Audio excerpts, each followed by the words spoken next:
That night, the young woman woke up in a strange room, her hands bound, her mouth gagged, and the person who ordered her abduction was none other than her own father. Amara Bennett, the sole heir who could overthrow a trillion-dollar financial empire, had just been sold off by her own family like a commodity to pay off debts to Asia's most ruthless criminal organization.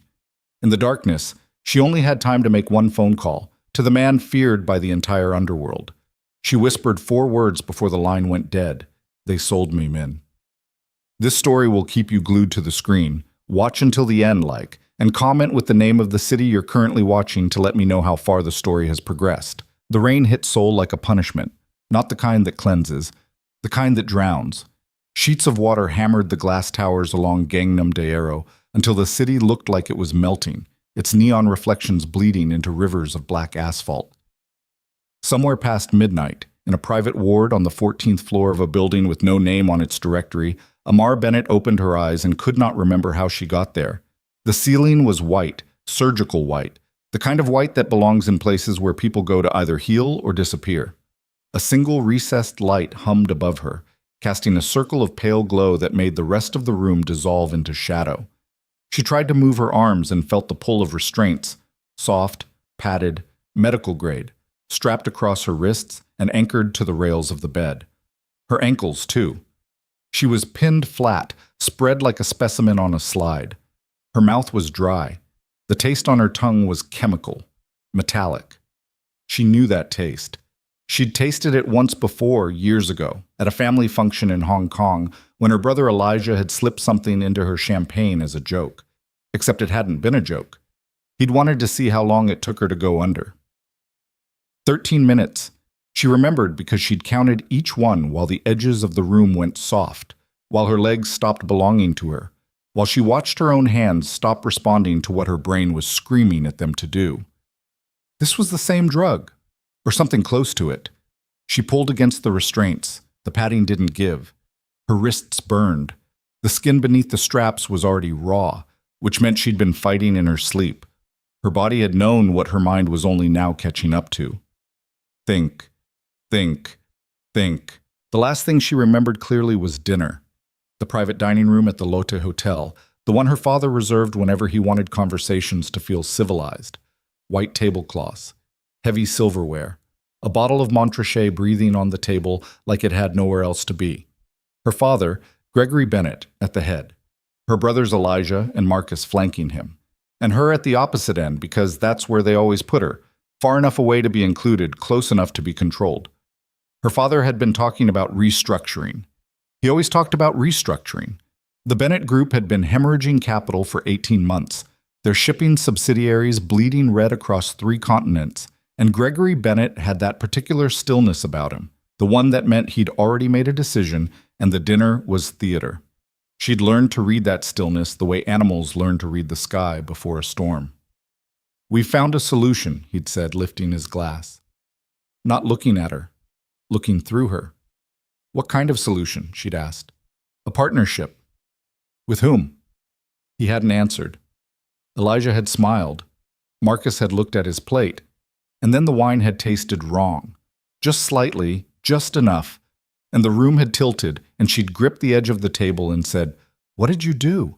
And those were the last words she remembered forming with her own mouth. Now she was here, wherever here was. A door opened somewhere behind her head. She couldn't see it, but she heard the hydraulic whisper of a pressure seal releasing, and then footsteps. 2 sets, one heavy, one precise, crossing tile toward her bed. She closed her eyes. Not because she was afraid, because she wanted whoever was coming to think she was still under. She wanted 3 more seconds to think. 2. 1. She's metabolizing faster than projected. A man's voice, Korean accent, clinical tone, a doctor, or someone trained to sound like one. The dosage should have held another 4 hours. Then increase it. That voice she knew. That voice had read her bedtime stories once, a lifetime ago. That voice had called her my little architect, because she used to build towers out of whatever she could find, books, boxes, shoes, and refused to let anyone knock them down. Gregory Bennett stood at the foot of her bed. She could feel his presence like a change in pressure. She kept her eyes shut and her breathing even, but her hands were shaking beneath the straps. Increasing the dosage carries risk, the doctor said. Her cardiac rhythm is already... I said increase it. Mr. Bennett, if she arrests on this table, you have no collateral to deliver. Silence. The kind that has teeth. Collateral. The word lodged in her chest like a shard of glass. Not daughter, not Amara. Collateral. She heard her father exhale, that slow, measured breath he used when recalculating. Fine. Keep her conscious but compliant. The handoff is in 9 hours. I need her presentable. Presentable for what exactly? For the people paying for her. The doctor said nothing for a long time. Then, I'll prepare a secondary sedative protocol, but I want it documented that I advised against this. Document whatever makes you sleep at night. Footsteps receding, the door sealing shut, and then her father's voice, closer now, low, almost tender in a way that made her skin crawl. I know you're awake, Amara. She didn't open her eyes. You always were a terrible actress. He sighed. She heard the scrape of a chair being pulled toward the bed. I suppose you want an explanation. She opened her eyes then.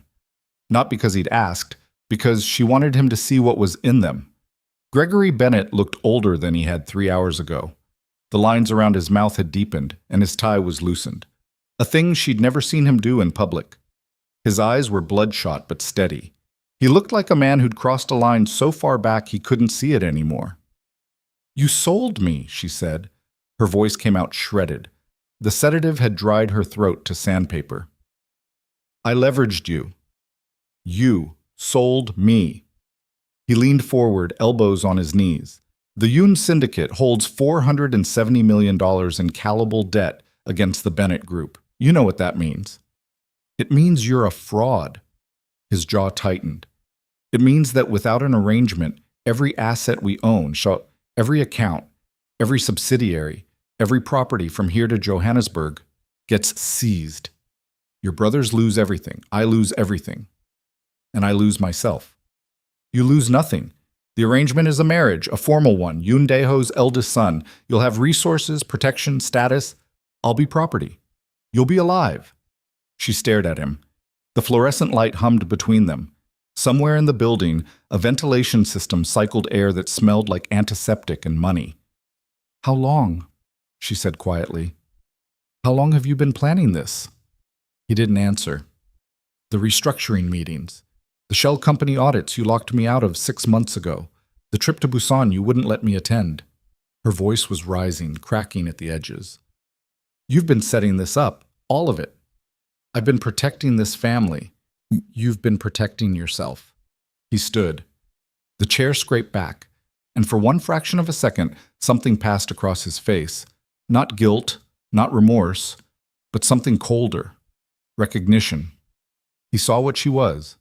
He'd always seen it, and that was exactly why he needed her gone. The handoff is at dawn, he said, moving toward the door.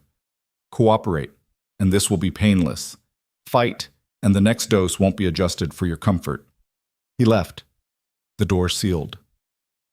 Amara lay in the silence and felt something fundamental rearrange itself inside her chest. Not her heart breaking used. She was past that.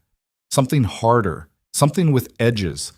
The realization that the man who gave her life had just put a price on it, and the price was $470 million, and he considered it a fair trade. She had maybe 8 hours, maybe less. She tested the restraints again. The left wrist strap had a 1/4 inch of play. Not enough to pull free, but enough to rotate her hand if she dislocated her thumb. She'd seen it done in a self-defense course in London years ago. The instructor had called it a last resort. The instructor hadn't been strapped to a bed by her own father. She bit down on the inside of her cheek until she tasted blood. Then she wrenched her left thumb sideways. The pain was immediate and absolute, white, electric. Her vision went to static. She heard herself make a sound that wasn't a scream. It was lower, guttural, the sound of something animal fighting to survive. Her hand compressed, bones grinding, and she pulled. The strap scraped across her knuckles, tore skin, and then her hand was free. Swollen, wrong-angled, but free. She lay there panting for 30 seconds. The ceiling swam. Then she reached across with her ruined hand and fumbled at the buckle on her right wrist. The fingers barely worked. She used her teeth. The buckle released. She freed her ankles in seconds. She rolled off the bed and hit the floor on her knees. The room tilted. The sedative was still in her blood, still pulling at the edges of her consciousness like hands trying to drag her back under. She braced against the bed frame and stood. Her legs felt like they belonged to someone else. The room was sparse. Bed. IV stand. She ripped the needle from her arm without looking. A metal cart with medical supplies. A door with a keypad lock. No windows. On the cart, beneath a folded sheet, she found her clutch. They hadn't bothered to take it. Why would they? She was supposed to be unconscious for another 4 hours. Inside the clutch, her passport, a lipstick, a credit card she already knew would be frozen, and her phone. Her phone. She powered it on. 18% battery. No signal bars, but the Wi-Fi indicator flickered. The building had a network, and whoever managed security hadn't bothered to password protect the guest band. Arrogance.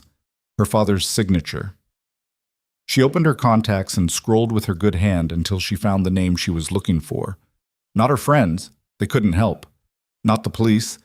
Half the Seoul Metropolitan Force was on someone's payroll. Not a lawyer. By the time paper moved, she'd be gone. She pressed the name. Kang Min-jae. The phone rang once. Twice.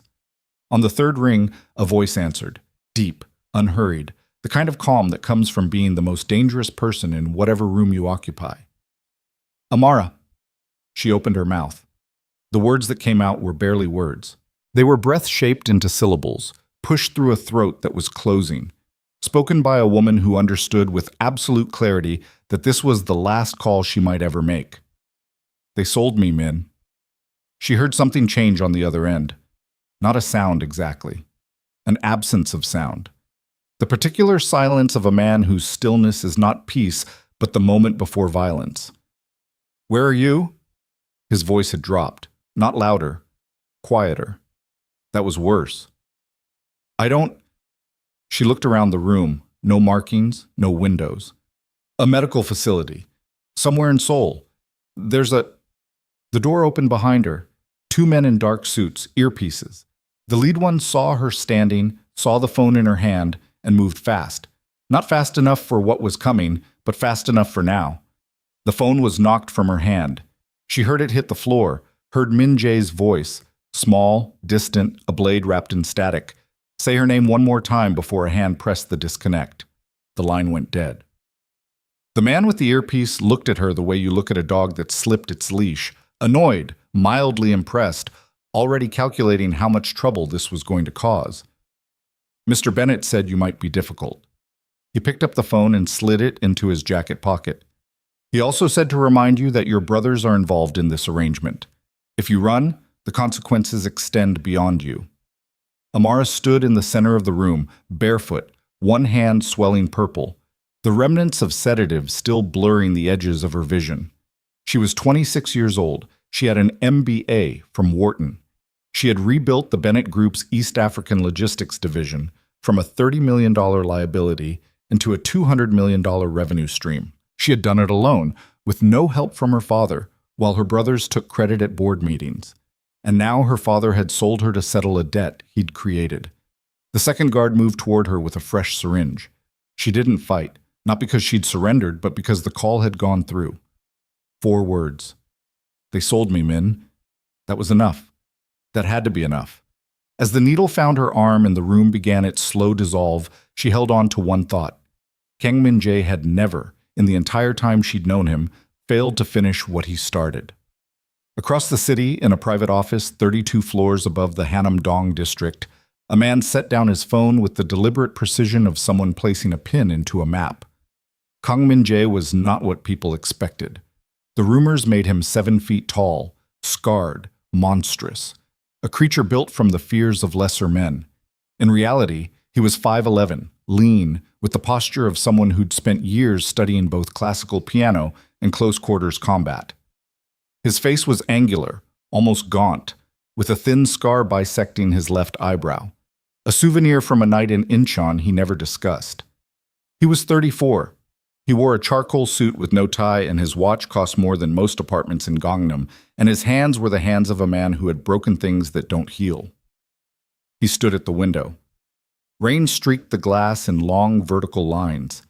The city below was a smear of light and darkness, and somewhere in that smear, in a room he hadn't found yet, Amara Bennett was being held by people who had confused owning someone with controlling them. He pressed a button on his desk. Within 90 seconds, 3 men entered the office. They were not bodyguards, although each of them could kill with efficiency that would make bodyguards redundant. They were Min Jae's inner circle, the men who operated the machinery of an empire that existed in the spaces between legal and lethal. "The Bennett girl," Min Jae said, without turning from the window. "Someone find her in the next 3 hours, or I start finding the people responsible in ways they won't recover from." No one asked questions. No one needed context. They knew Amara's name the way they knew the names of the very few people Min Jae considered untouchable.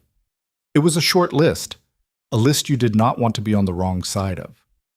Within an hour, Min Jae's network had identified 6 Bennett-affiliated properties in the Seoul metropolitan area. By the second hour, surveillance had narrowed it to 2. By the third hour, a signal trace from Amara's briefly active phone had been triangulated to a nondescript medical building in the Seocho district, a building owned by a shell company that traced back through 4 layers of corporate obfuscation to the Yun Syndicate. Min Jae reviewed the intelligence from his desk. Building schematics, guard rotations intercepted from a compromised radio channel, entry points, exit points, lines of fire. Then he pulled up every file his people had on the Bennett Group's financial history. What he found made him sit very still for a long time. The debt to the Yun Syndicate was not what it appeared. The shell companies, the routing numbers, the timing of transfers, none of it pointed to a family drowning in external debt. It pointed to something constructed, engineered, a debt manufactured from the inside, designed to create exactly the kind of pressure that would justify exactly the kind of sacrifice Gregory Bennett was making. His own daughter. Traded not because the family was desperate, but because she was dangerous. Because Amara Bennett, with her access to company archives and her relentless, methodical mind, was the one person capable of seeing what her father had built beneath the surface of the family empire. Min Jae closed the files. He picked up his phone and made one call. "Mobilize the first team, full extraction protocol, and pull everything, every account, every wire, every contract, connected to Gregory Bennett's name. I want to know what he's hiding before the sun comes up." On the other end, a voice confirmed without hesitation. Min Jae set the phone down and looked at the rain-blurred city one more time. Somewhere out there, a woman who had trusted him with 4 words was running out of time. Somewhere out there, her own blood was counting the hours until she became someone else's property. He straightened his cuffs. He walked to the door. And behind him, in the quiet office, the chessboard on his desk sat mid-game. A position he'd been studying for weeks. A problem with no clean solution, only sacrifices that opened paths to victory. He had just decided which piece to move first. The second sedative hit differently than the first. The first one had been clean. A quick dissolve into nothing, like a light being switched off. This one was ugly. It came in waves, pulling her under and then releasing her, pulling her under and releasing her, the room cycling between sharp-edged clarity and a thick underwater murk that made her ears ring and her teeth ache. She was aware of being moved, aware of voices, aware of the bump and sway of a vehicle, and the smell of leather upholstery and someone's cheap cologne, and the fact that her thumb was wrong. The angle of it pressed against whatever surface her hand rested on was deeply, fundamentally wrong. And every time the vehicle hit a seam in the road, it sent a white bolt of pain up her arm that punched briefly through the sedative fog. She used that pain. Every time it came, she gripped it like a handhold on a cliff face, counted it, let it mark time. 6 bolts of pain, 7. The vehicle slowed, turned. The sound of tires changed, from wet asphalt to something smoother, more controlled. Polished concrete, maybe. Underground parking. She heard a gate mechanism, an electronic tone, the hollow echo of an enclosed space swallowing the engine noise. Then stillness. Doors opened. Hands on her arms, 2 sets, lifting her with the practiced efficiency of men who'd done this before, who treated unconscious human beings as logistical problems rather than people. She kept her eyes closed and her breathing shallow. The thumb screamed. She let it scream. She was carried horizontally down a corridor. The air changed, warmer, drier, the antiseptic smell replaced by something neutral and expensive. Climate-controlled air. A high-end facility, not a basement, not a warehouse. Wherever this was, money had been spent on it. She was placed on something soft, a bed wider than the last one. The hands withdrew. A door closed. She waited. 60 seconds, 2 minutes. The pain in her thumb was keeping her awake in a way that the rest of her body was fighting against. The sedative wanted her down. She fed it the pain instead. Let the pain be louder. Let it sit in the center of her attention like a coal burning through paper. She opened her eyes. The room was not a medical room. It was a suite. Not luxurious in any warm sense of the word. The luxury here was cold and deliberate, the kind assembled by someone who understood its function as display rather than comfort. White walls, furniture in dark wood and charcoal fabric. A window that should have shown a view but was covered by electronic blinds drawn tight. A bathroom through an open door, marble and chrome and too much light.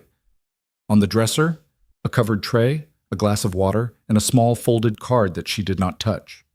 No restraints this time. They didn't think they needed them. They thought the drug was still doing its job.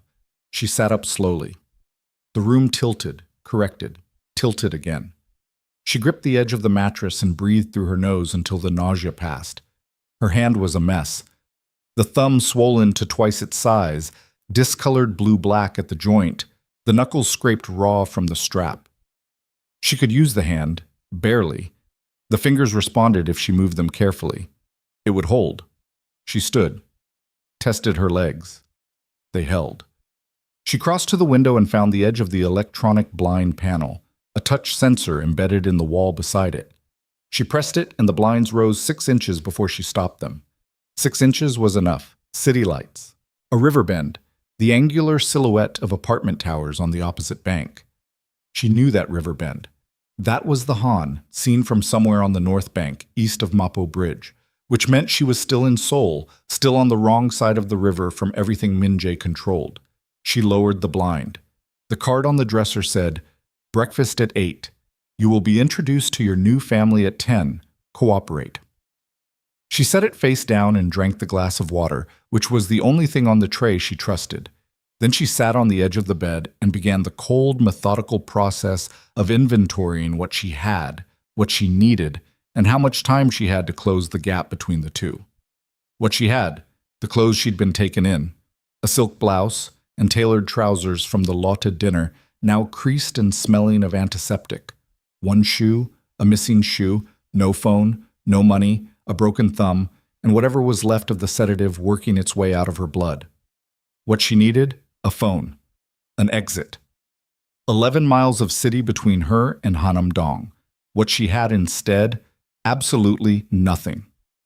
She pressed the heels of her palms against her eyes and sat with that for exactly 10 seconds. Then she dropped her hands and started looking for a phone. In the Hanam-dong office, Min-jae hadn't slept. He didn't sleep much under normal circumstances. Sleep required a kind of surrender he'd never been comfortable with, the body insisting on vulnerability, the mind going offline, the world continuing without surveillance. He managed 4 hours most nights by treating it like a task with a defined endpoint rather than a pleasure to be sought. Tonight, there was no endpoint. Tonight, the task was still running. His lead intelligence operative, a woman named Park Soo-yeon, who had worked for Min-jae for 7 years, and had the particular quality of being able to deliver very bad news without flinching, laid 3 folders on his desk at 4:30 in the morning. "The building in Seocho was empty by the time our team arrived," she said. "They moved her. 40-minute window, give or take. They knew we were coming. Either that or the move was already planned." She opened the first folder, which is consistent with what we found in the Bennett financials. Min-jae looked at the documents without touching them. He had a habit of reading from a distance first, letting the shape of information land before engaging with its specifics. What he saw in the first folder was a cascade of wire transfers, each one small enough to pass routine audit thresholds, each one feeding into the same 3 shell accounts that terminated in accounts he didn't immediately recognize. "Those terminal accounts," he said. "Whose?" That's where it gets complicated. Suyan opened the second folder. The accounts trace back to a holding structure incorporated in the Cayman Islands 8 years ago. On paper, it belongs to a British investment firm with a clean regulatory record. But the beneficial ownership, the actual person the money flows to, is Gregory Bennett himself. Min-jae looked at her. "He manufactured the debt," she said. "All of it. The Yoon Syndicate exposure, the callable notes, the $470 million. It's a fiction, constructed over 3 years, documented precisely enough to justify a crisis, designed to produce exactly one outcome, a forced marriage arrangement that would remove Amara from any position of authority within the Bennett Group, while simultaneously creating the appearance of a desperate transaction that Gregory could later claim was not his choice. He didn't need money," Min-jae said. "He needed her gone. She'd been running audits on the East African division for 6 months, part of her restructuring work. She was 3 layers away from finding accounts that would have shown her exactly what her father had been doing for the past decade." Suyan paused. "The East African revenue she built, the $200 million she turned around, about 60% of that money was cycled through her division without her knowledge. She was cleaning money she didn't know was dirty." Min-jae was quiet for a moment. Outside the floor-to-ceiling windows, Seoul was doing what Seoul did at 4:30 in the morning. Pressing on, the Han lit like a vein of silver in the darkness, the city too large and too indifferent to acknowledge individual catastrophes. "The third folder," he said. Suyan hesitated, just fractionally. It was enough. "Show me." She opened it. Inside were photographs, surveillance taken in the past 48 hours. Gregory Bennett meeting with Yoon Dae-ho's operations director. Elijah Bennett in a car outside a building Min-jae recognized as a safe house used by one of his own rival networks. Marcus Bennett in Busan, at a pier, photographed from a distance with 2 men who worked for a Chinese organization that moved people across borders in cargo containers. "They've been building contingencies," Min-jae said. "If the handoff goes wrong, the Yoon Syndicate moves her to Busan. From Busan, she goes offshore. At that point, recovery becomes—" Suyan stopped herself. "Difficult," Min-jae finished. "I was going to say unlikely." He closed the folder. He stood and walked to the window. His reflection was faint in the glass, a man-shaped shadow against a city of lights. And for a long moment he looked not at the city, but at the reflection, at the shape of himself standing in it. He had known Amara for 4 years. She had come into his orbit through her work in Kenya, where one of his legitimate holdings, a logistics company operating out of Mombasa, had been trying to untangle a customs dispute that had stalled 3 months of freight. She'd been advising a competing firm, and they'd wound up on opposite sides of the same government negotiation table, and she'd beaten him. Cleanly. She'd found a procedural angle that his lawyers had missed, and she'd used it without apology, with the quiet confidence of someone who wasn't performing competence, but simply practicing it. He had not expected to respect her. He had not expected to spend the next 2 years finding reasons to be in the same cities she was in, the same rooms, the same conversations. He had not expected to become the person she called when everything went wrong. He had expected, eventually, to tell her that. He had been running out of reasons to postpone it. Now she was in a building he hadn't found yet, running out of time. "Find the building," he said. "I don't care what it costs. Find it in the next 2 hours. There's something else." Suyan's voice was careful in a way that meant the next thing was going to require him to control himself. "Elijah Bennett made contact with our network tonight. He's offering information on his sister's location." Min-jae turned from the window. "In exchange for what?" "Protection. Full extraction. New identity. He says he wants out. He wants out after helping his father sell his sister. He says he wasn't given a choice." "Everyone thinks they weren't given a choice." Min-jae's voice was flat, surgical. "Find out what he knows. Don't protect him. Don't promise him anything. Use what he gives you and then document everything he told you tonight in a format that will hold up in an international court." He picked up his jacket from the back of his chair. "Then wake up my legal team. It's 4:30 in the morning. They're well compensated for inconvenience. Elijah Bennett was 31 years old and had spent his entire adult life building a persona around the idea that he was not afraid of anything. He was afraid, it turned out, of quite a lot. He was afraid of his father in the way that very specific kind of son is afraid, not of physical violence, but of the absolute certainty that he would never, in any version of any outcome, be the more important person in the room. He was afraid of Marcus, who was sharper and colder and had long ago stopped pretending that family meant anything beyond utility. He was afraid of the Yun Syndicate, whose operational director had looked at him across a restaurant table last week with the particular blankness of a man who had made his peace with doing whatever was necessary. And now, sitting in the back of a black sedan somewhere in Mapo, his phone buzzing with a number he'd been given 40 minutes ago by a man who'd appeared at his hotel bar and said only, "Min-jae will hear you now," Elijah Bennett was afraid of what was on the other end of this call in a different and more clarifying way. Because Kang Min-jae was not a man who operated on fear. He operated on consequence. The call connected. No greeting. "Tell me where she is," said the voice on the other end. Elijah closed his eyes. "I need guarantees first." "You're not in a position to negotiate guarantees. I helped put her there, I know, but I can get you into that building without a firefight if you—" "Elijah." The voice was patient the way a closing door is patient. "I have 11 people working on finding that building right now. When they find it, and they will find it, probably in the next 90 minutes, I will not need you at all. You are calling me because you are scared and because you want to believe that your fear entitles you to mercy. It does not. The only thing that will make this conversation worthwhile is information.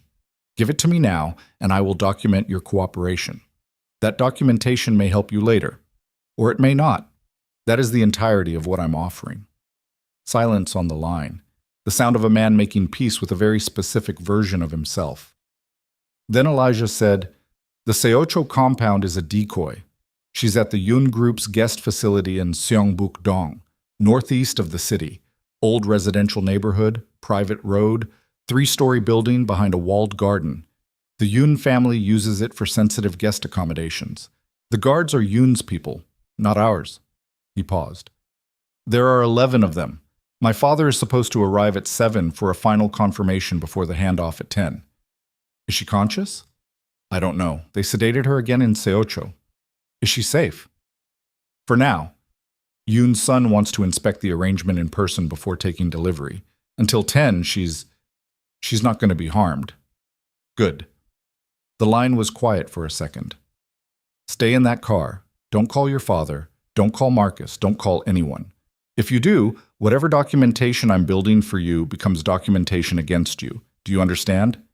Yes. Then sit there and be afraid quietly. The line disconnected. In the Seongbuk-dong facility, Amara found a phone at 7 minutes past 5 in the morning. It was in the bathroom, taped behind the under-sink cabinet with the particular paranoid ingenuity of someone who'd once been in a situation that required a hidden phone. A burner. Small, basic, 4-year-old hardware with a cracked screen and 32% battery. She didn't know whose it was. She didn't care. She powered it on with her good hand. No contacts, no history, but it had signal. 3 bars of LTE, full roaming coverage, and that was everything. She called the only number she'd memorized. He answered before the first ring completed. I have you, Min-jae said, which was not hello, but was everything she needed to hear. Seongbuk-dong facility, northeast perimeter, old residential district, walled garden. I have the address. I have a team 7 minutes out. She breathed. The sedative residue in her blood made the breathing uneven, but she pushed through it. There are 11 guards. My father arrives at 7. The handoff is at 10. I know. He manufactured the debt, Min. Her voice cracked on the consonants. Not from weakness, from the specific kind of fury that has been sitting compressed for hours and is now finding its first exit point. All of it. The Yun exposure, the financial crisis. He built it. He needed me out. I was going to find the accounts. A pause on the line that had weight to it. I know that too, he said quietly. There's more. We'll talk about it when you're out. Right now, I need you to move to the north side of the building and stay away from windows. My team will breach the rear gate in—" She heard him speak to someone briefly in Korean, then back to her. 6 minutes. Minyin. She stopped. She was standing in the bathroom, barefoot on cold marble, one hand destroyed, a stolen phone pressed to her ear, her family's empire burning in the distance even if they didn't know it yet. My brothers are involved. Yes? Both of them. Yes. She looked at herself in the mirror. The woman looking back at her had smudged mascara and a jaw set at an angle that hadn't been there before tonight. Something hardened, load-bearing, a structural change, the kind you don't undo. Okay, she said, north side, away from windows. Amara. His voice dropped lower, something cutting through the operational cadence, something underneath the precision. You called me. Whatever comes next, I need you to know that was the right call. She closed her eyes for 1 second. 6 minutes, she said. 6 minutes. She pocketed the burner and moved. The corridor outside her room was empty. It was not yet 5:15, and the guard rotation, according to the faint sounds she'd been tracking through the door since she woke, had shifted 20 minutes ago. She had a window. She moved north, past 2 closed doors, past a stairwell she avoided because it was too visible, through a connecting passage that smelled of fresh paint, and led her into what appeared to be a secondary sitting room with curtained windows on the north face. She pressed herself against the wall beside the window and waited. 4 minutes. 5. At 5 minutes and 40 seconds, she heard the rear garden wall. Not an explosion. Something cleaner than that. A directed charge. The thump of a breach that was over before it registered as sound rather than pressure. Then fast footsteps on stone, the muffled exchange of what she recognized as radio communications, and a short burst of controlled noise that she'd later learn was 2 guards being neutralized in under 30 seconds. The door to the sitting room opened.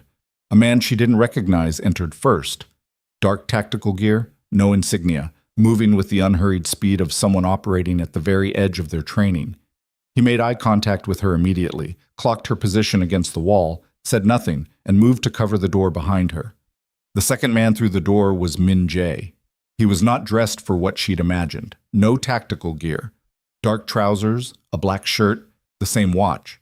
Like a man who'd walked out of a late meeting and decided on the way down to the parking structure to redirect his evening entirely.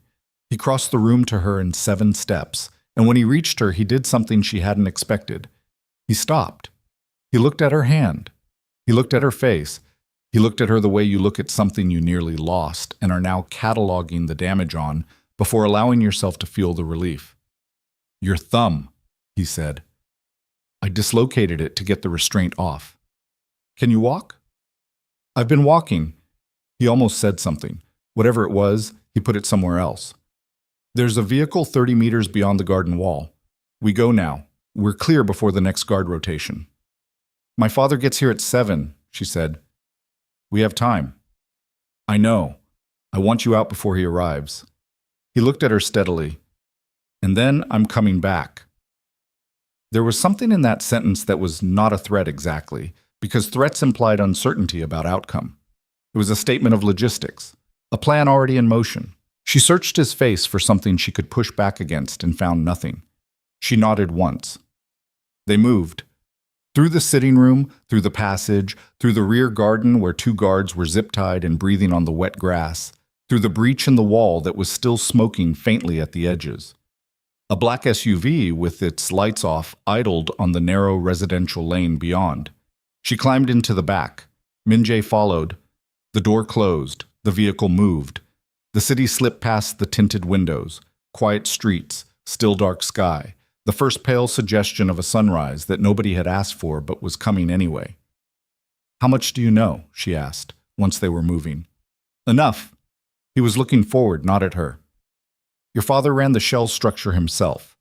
Your East African revenue was a laundromat for money he'd been pulling out of the group for a decade. You were 3 months from finding it. I need to access the archive files, she said. I had encrypted copies of the East African transaction records on a secure server I set up independently, not on Bennett Group infrastructure, my own. If those files still exist and I can access them, We have people working on that. Mainan. She waited until he looked at her. This isn't just about getting me out. You understand that, right? If I just disappear, he covers everything and it never ends. There needs to be documentation. There needs to be something that can't be buried. He held her gaze. There already is, he said. Then, quieter, there's more that you don't know yet. About what he was doing beyond the laundry. About what those accounts were funding. He paused. I'll show you everything. But not in a moving vehicle at 5 a.m, when we're somewhere safe. She looked out the window. The Han appeared briefly between buildings, dark water, distant lights, and then was gone. Elijah called you, she said. It wasn't a question. She knew her brother. She knew the particular calculus of his fear. Yes. What did he tell you? Enough. He's in a car in Mapo, following instructions. Min-jae's voice was even. What happens to him is a separate conversation that you and I will have when you are not running on sedative and adrenaline and haven't slept in. He glanced at her.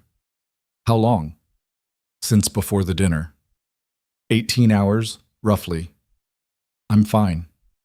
You dislocated your own thumb and walked out of a guarded facility in your socks. I said I'm fine. He looked at her for a moment longer than was comfortable. Then he turned back to the window and said nothing. And in that silence she heard everything he was choosing not to say, and it sat between them like something with its own weight and temperature. The SUV pulled into an underground garage she didn't recognize. High security, electronic gates, the smell of concrete, and clean oil. They got out. She was taken to a medical room staffed by a man who did not introduce himself, but had the hands of a surgeon and the demeanor of someone who understood discretion as a professional requirement. He looked at her thumb, said, "This is going to be unpleasant," and then set it in a single movement that whited out the room for 3 seconds and left behind a pain that was exquisite and clean, and somehow better than the wrong-angled wrongness of before. He wrapped it efficiently and gave her 2 small white pills that he said were anti-inflammatory, not sedative, and watched her face while she decided whether to believe him. She took the pills. She was given clothes that fit approximately. She was given water and food she ate mechanically, not tasting it. She was given a chair in a room where Soo-yeon spread the contents of 3 folders across a table and walked her through everything that Min-jae's people had uncovered in the past 6 hours. She sat through all of it without speaking. When Soo-yeon finished, the room was quiet. My own money, Amara said finally. The revenue I built. He used it to fund arms brokering, 3 separate networks operating through the same shell structure. The East African logistics routes your division created made it viable. Soo-yeon's voice was careful. Not apologetic, too professional for that. Simply careful. You didn't know. I didn't know. She said it twice. The second time was quieter. Not absolution, just the plain statement of a fact that she was going to have to live next to for a long time. And the Yoon Syndicate. They knew the debt was manufactured. They participated in structuring it. In exchange, they were getting access to 2 of the East African ports your division had developed. Preferred shipping rights. It's worth significantly more than $470 million over a 10-year contract. And I was the key.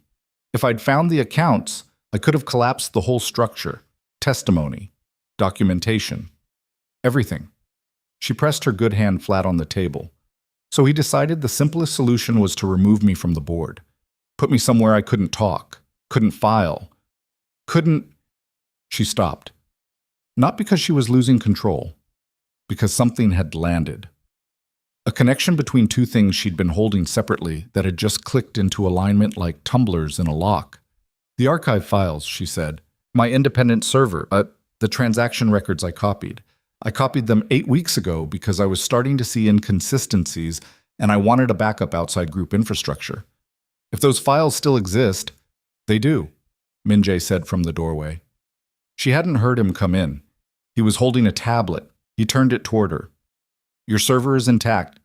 Your father's people tried to access it remotely 40 minutes ago and were locked out. The encryption you used, modified AES 256 with a secondary authentication layer that only I know.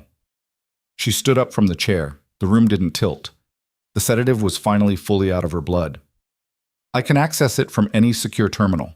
If I pull those files and cross-reference them with what your people found in the shell structure, you have complete documentation of a decade of financial fraud, arms brokering, and syndicate collusion. He set the tablet on the table. Enough to destroy the Bennett Group and everyone who built it. She looked at the tablet. She looked at him. She thought about her father sitting at the head of a white tablecloth dinner, saying, "We've found a solution," and not meeting her eyes. "Set up the terminal," she said. Min-jae nodded once and turned to give the instruction. She looked at her wrapped hand, at the bandage tight around her thumb, at the small evidence of what she'd had to break to get to this moment.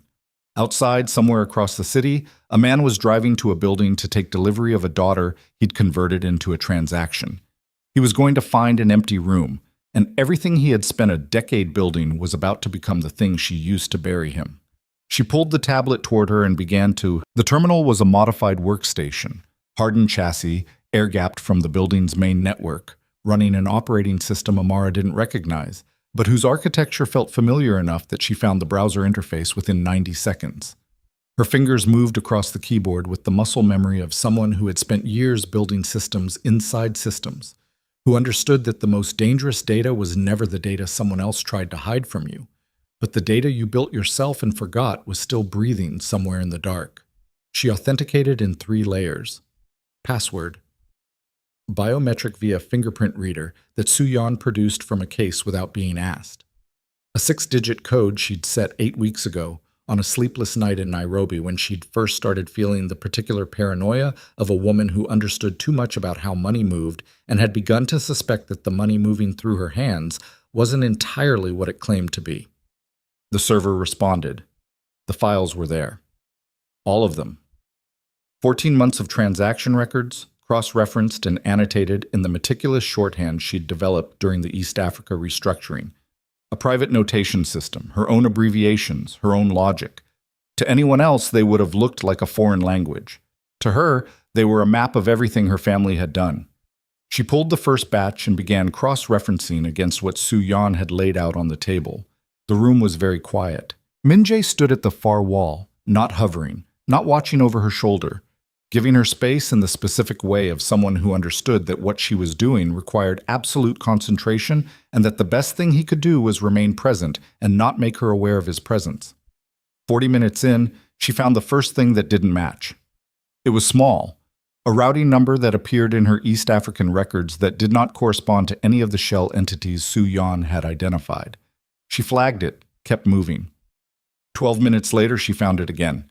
Same routing number, different transaction date, significantly larger amount. She stopped. She traced it. The route went, Bennett East Africa subsidiary, outgoing transfer, routed through a Mauritius-based intermediary, onward to a Singaporean holding company she recognized from Min-jae's intelligence as a known Yun syndicate vehicle. And this was where her notation shorthand failed her, because she hadn't known what she was looking at when she'd first logged it 8 weeks ago. Onward to a final destination account that she now, with the context she hadn't had in Nairobi, could identify. She sat back from the terminal. Her chair creaked. The sound was very loud in the quiet room. "Soo-yeon," she said. Her voice was level. She was making a specific and conscious effort to keep it level. "The Mauritius intermediary in my records. Who owns it?" Soo-yeon crossed to the terminal and looked at the screen. A pause, shorter than it should have been. "We haven't been able to confirm beneficial ownership on that entity. Take a guess." Another pause, longer this time. "Amara. Whose account does that money go to at the end?" Soo-yeon looked at Min-jae. Amara turned around in the chair. She looked at Min-jae.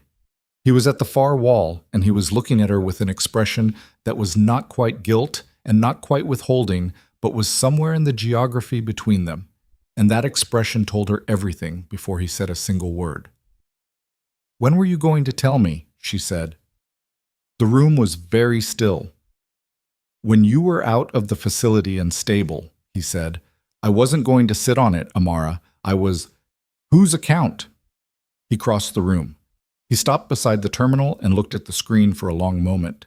Then he said, "The final destination is a private investment account in Singapore under a holding name that traces back to my organization, specifically to a subsidiary I operated 3 years ago before I restructured my holdings.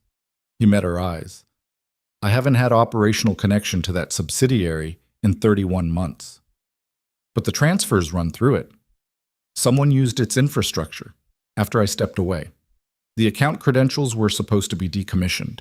He paused. They weren't. She stared at him. The anti-inflammatory pills were working. The pain in her thumb was distant, manageable. The rest of her was not. So the money my father laundered, she said slowly, through my division, through the routes I built, some of it ran through a vehicle connected to you. Yes. And you knew this. I found out 2 hours ago. 2 hours ago, while you were deciding when and how to tell me. She stood up from the chair. Her voice had not risen. It was worse that it hadn't. How much? 46 million over 14 months. $46 million cycled through your infrastructure. Former infrastructure. Does it look former to an investigator? Does it look former to a prosecutor? Does it look former to any person who looks at this documentation and sees Kang Min Jae's name attached to money that funded arms brokering through routes I built without knowing what they were carrying? She was standing very close to him now. I used this documentation to go after my father. The moment I file it, it attaches to you. He did not move.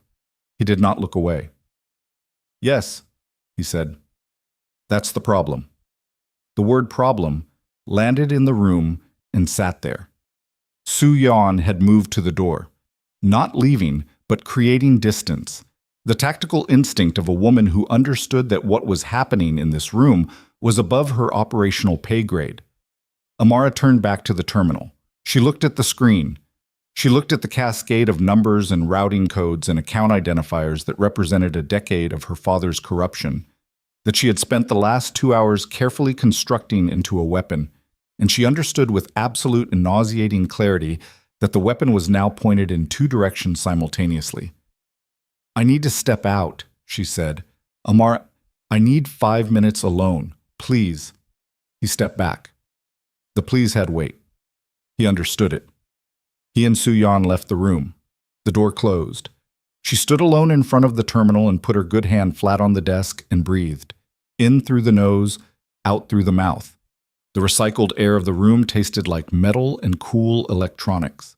She was 26 years old, and she had not slept in 20 hours, and her thumb was broken, and she had just discovered that the man who rescued her from captivity was financially entangled in the crime she was trying to expose. She thought about the dinner. White tablecloths. Heavy silverware.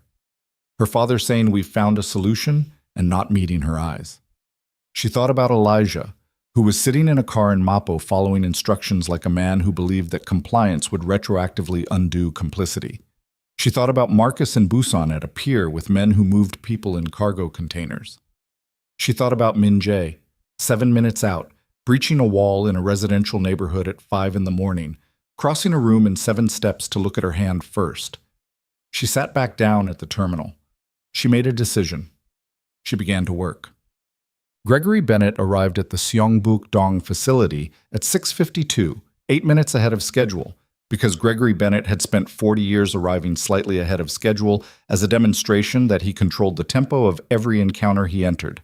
He was driven in the second of 3 identical vehicles, a convoy habit that dated to a security consultation he'd paid for in 2019 after a business rival had received a credible threat. The rival had been in the middle vehicle. Gregory had noted the lesson. The gate to the walled garden opened as his vehicle approached. The house beyond was lit internally, the windows warm against the pre-dawn dark. He straightened his cuffs. He was not a man given to doubt once a decision was made, but the 20-kilometer drive from his hotel had given him enough silence to sit with the weight of what today was, and he had used that silence the way he always used uncomfortable silences, to compress the weight into a smaller and smaller space until it was dense and inert and no longer capable of expanding into feeling. His driver opened the door. Gregory stepped out. The operational director of the Yoon Syndicate was waiting on the steps. His name was Yoon Seong-pil, a 40-year-old man with the build of someone who had stopped exercising for a decade and the eyes of someone who had not stopped paying attention. He was holding a phone, Gregory read the situation in the first second. The phone.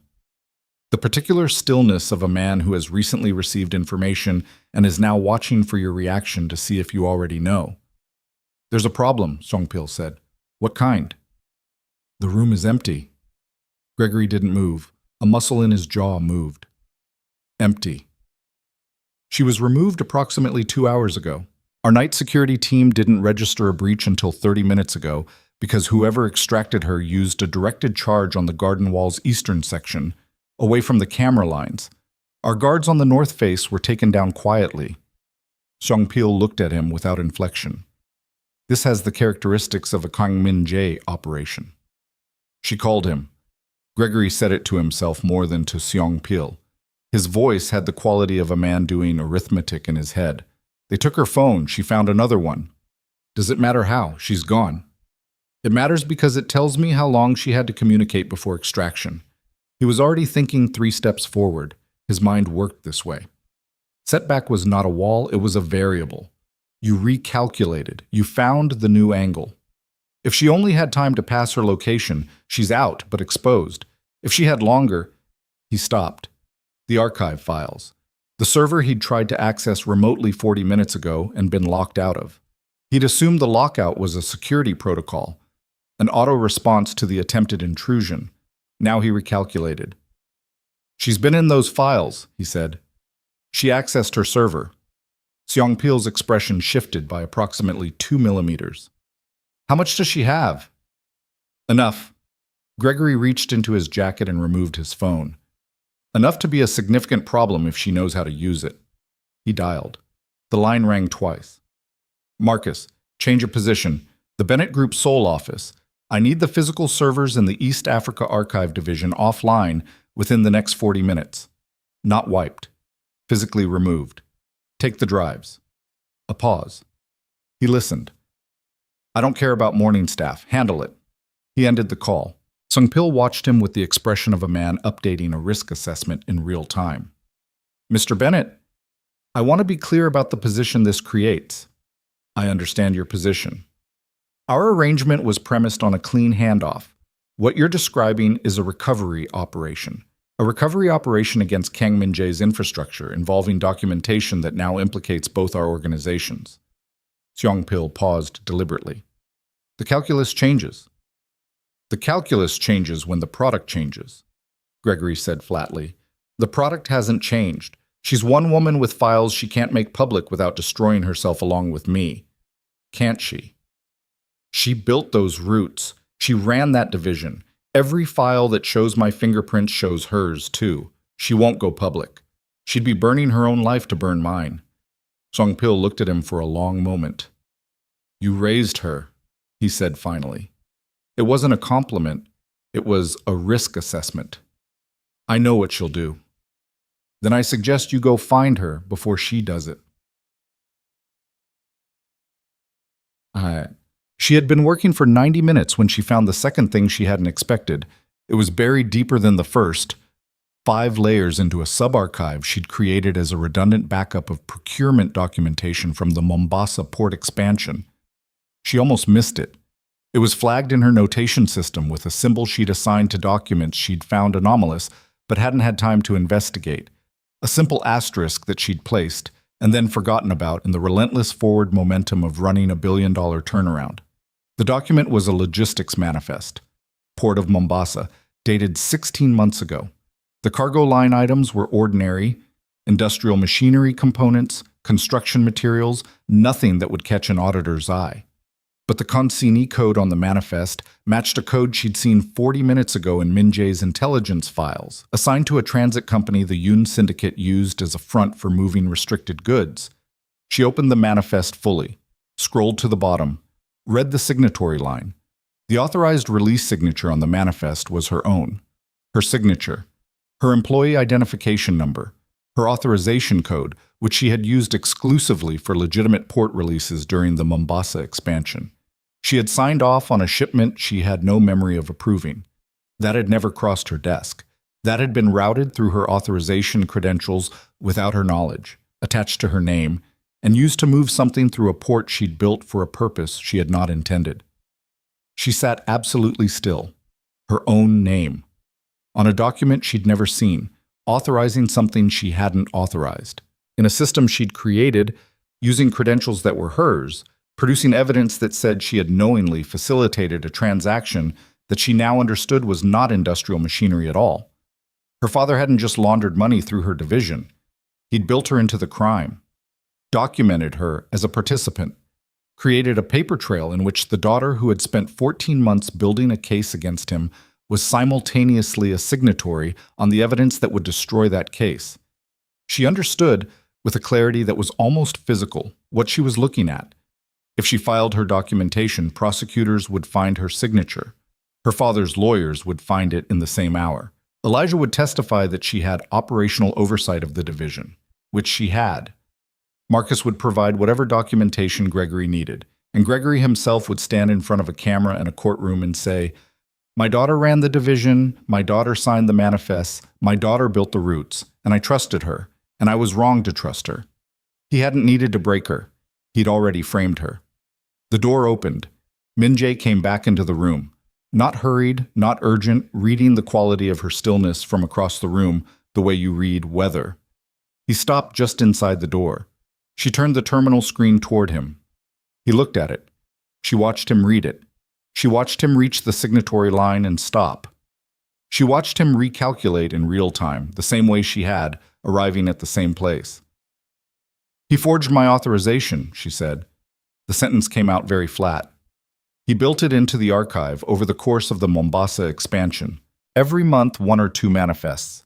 Just enough to establish a pattern that looks like ongoing operational oversight, not enough to trigger anything I'd notice in the daily workflow." She paused. "He had someone inside my team." "Yes. You knew that too." "I suspected. I didn't have confirmation until—" He stopped himself. 30 minutes ago. Suyon identified a member of your Nairobi staff who was on Bennett Group's secondary payroll. I was going to tell you." "After what else?" Her voice finally cracked on the last word. Not into tears, into something harder. "What are you still sitting on, Min? What is the next thing I'm going to find on this terminal that you already know about?"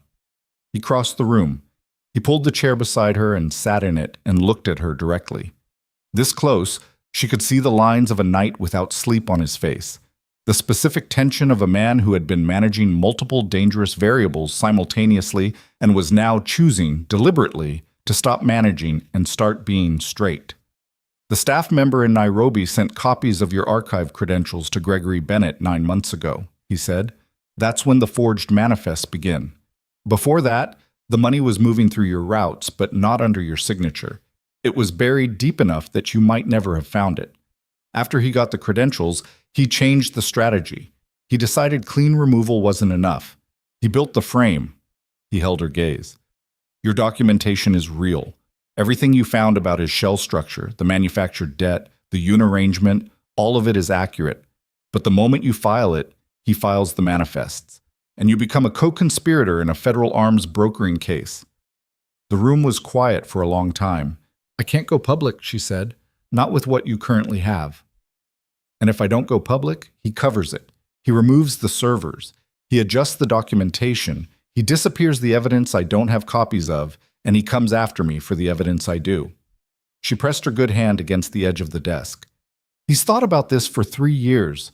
Every angle I have, he has a counter for. He framed me as insurance." "There's one angle he doesn't have a counter for," Min Jae said. She looked at him. "The Mauritius account. The 46 million that ran through my former subsidiary." He paused. "He used my infrastructure without my knowledge, which means he committed fraud against my organization in addition to his own. If I file against him, not you, not through your documentation, through mine, the frame collapses. My legal team can move in jurisdictions his lawyers can't touch. You'd be exposing your own organization's former structure, the structure I shut down 31 months ago, which will look, to investigators, like I cleaned house when I found the problem." He said it without self-congratulation, just logistics. "It's not a comfortable position, but it's survivable. Your position, if he gets to file first, is not." She stared at the terminal. Her signature stared back at her. Her own handwriting, replicated digitally, attached to a crime she hadn't committed, produced by a man who had held her as an infant and decided at some point that she was more valuable as a liability than as a daughter. "There's something else I need to tell you," she said. He waited. "When I was in that room in Gyeongbuk-dong before you came," she looked at her wrapped hand, "I wasn't just planning how to get out.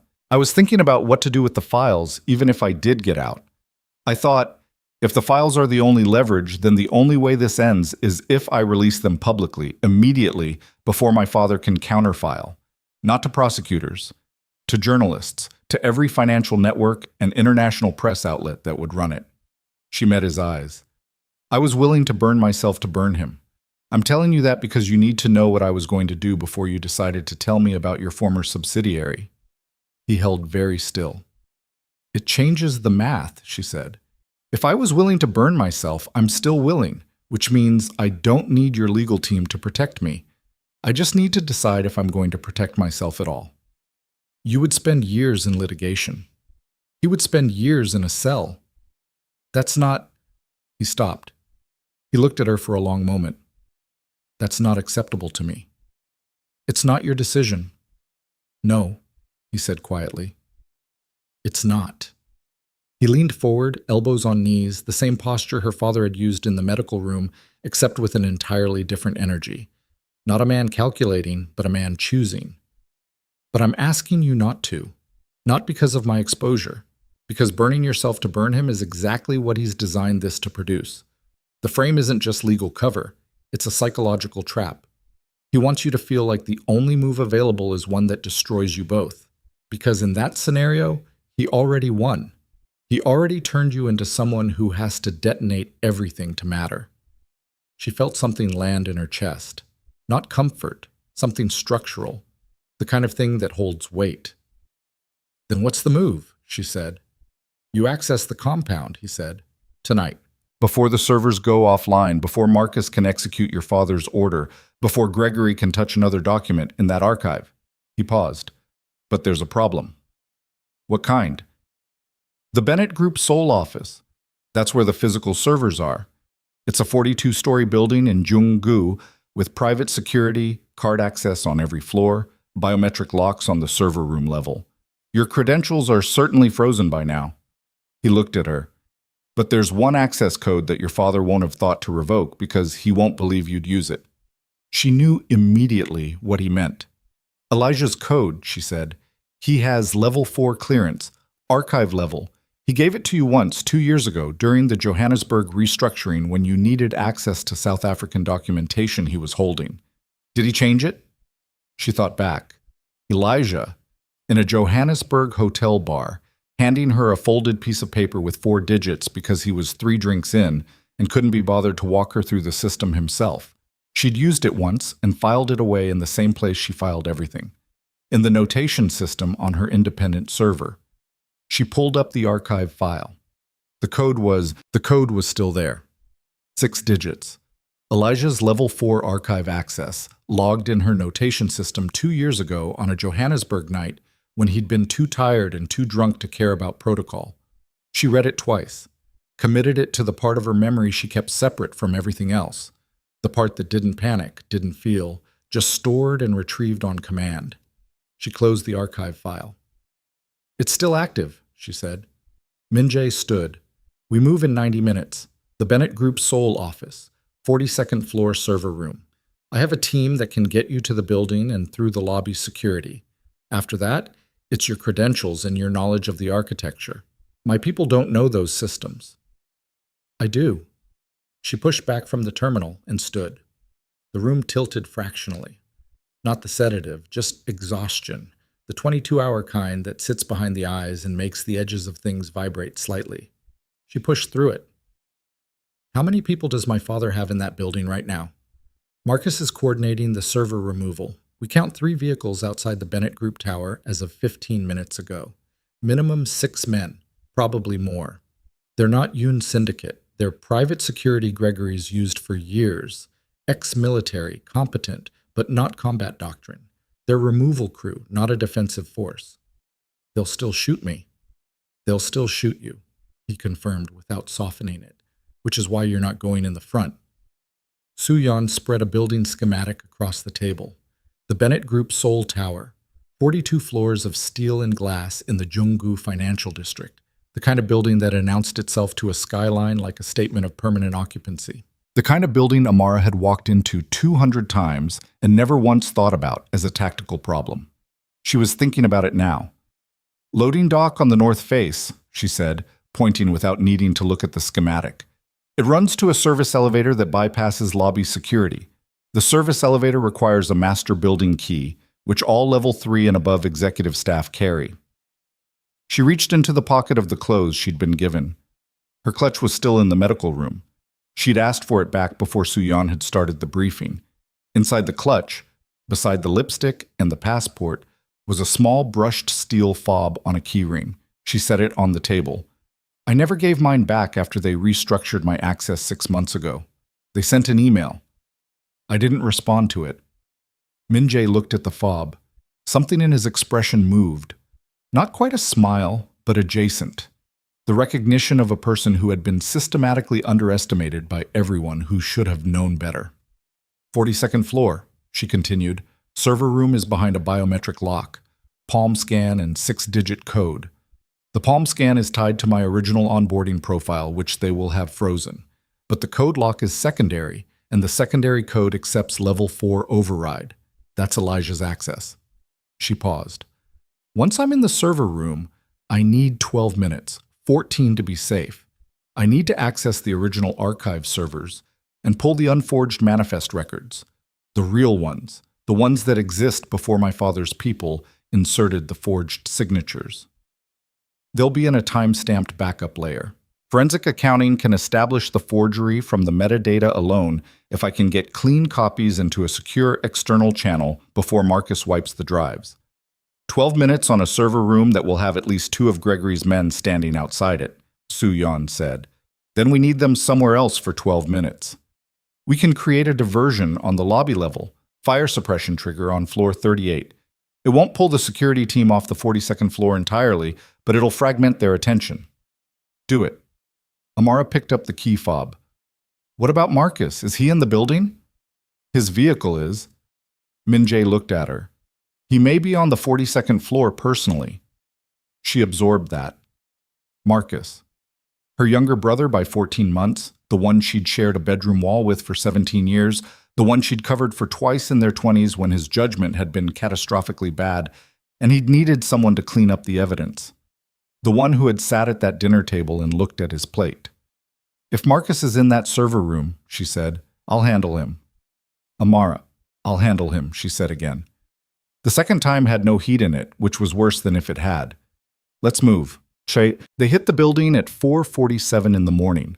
The financial district at this hour was a different city, emptied of the daytime organism that filled it, reduced to security cameras and cleaning crews, and the occasional taxi cutting through intersections with nobody to obey. The Bennett Group Tower stood lit against the dark sky, its upper floors burning white, the lower floors dim.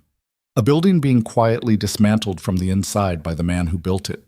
The north loading dock was accessed through an alley between the tower and its neighboring structure, a gap barely wide enough for the delivery vehicles it was designed for. Amara went in first, Min-jae behind her. 2 of his operatives covering the alley entrance, one running comms from the vehicle they'd left on a side street 50 meters back. The service door responded to the key fob. The green light was the most important color she'd seen all night. She pushed through. The service elevator was functional and unmonitored. The building's security system tracked the passenger elevators on a continuous loop, but the service elevator ran on a separate legacy system that hadn't been integrated into the main security infrastructure during the last renovation. She knew this because she'd been in the meeting where the renovation contractor had flagged the integration cost as a budget overrun, and Gregory had cut it. Her father's frugality was, at this particular moment, the most useful thing about him. The elevator rose, 41 floors of mechanical hum and the smell of industrial lubricant. She counted the floors by the numbers on the display and felt every second of the 22 hours she'd been awake sitting in her legs, her shoulders, behind her eyes. Min-jae stood beside her and said nothing. His presence in the small space of the elevator was steady.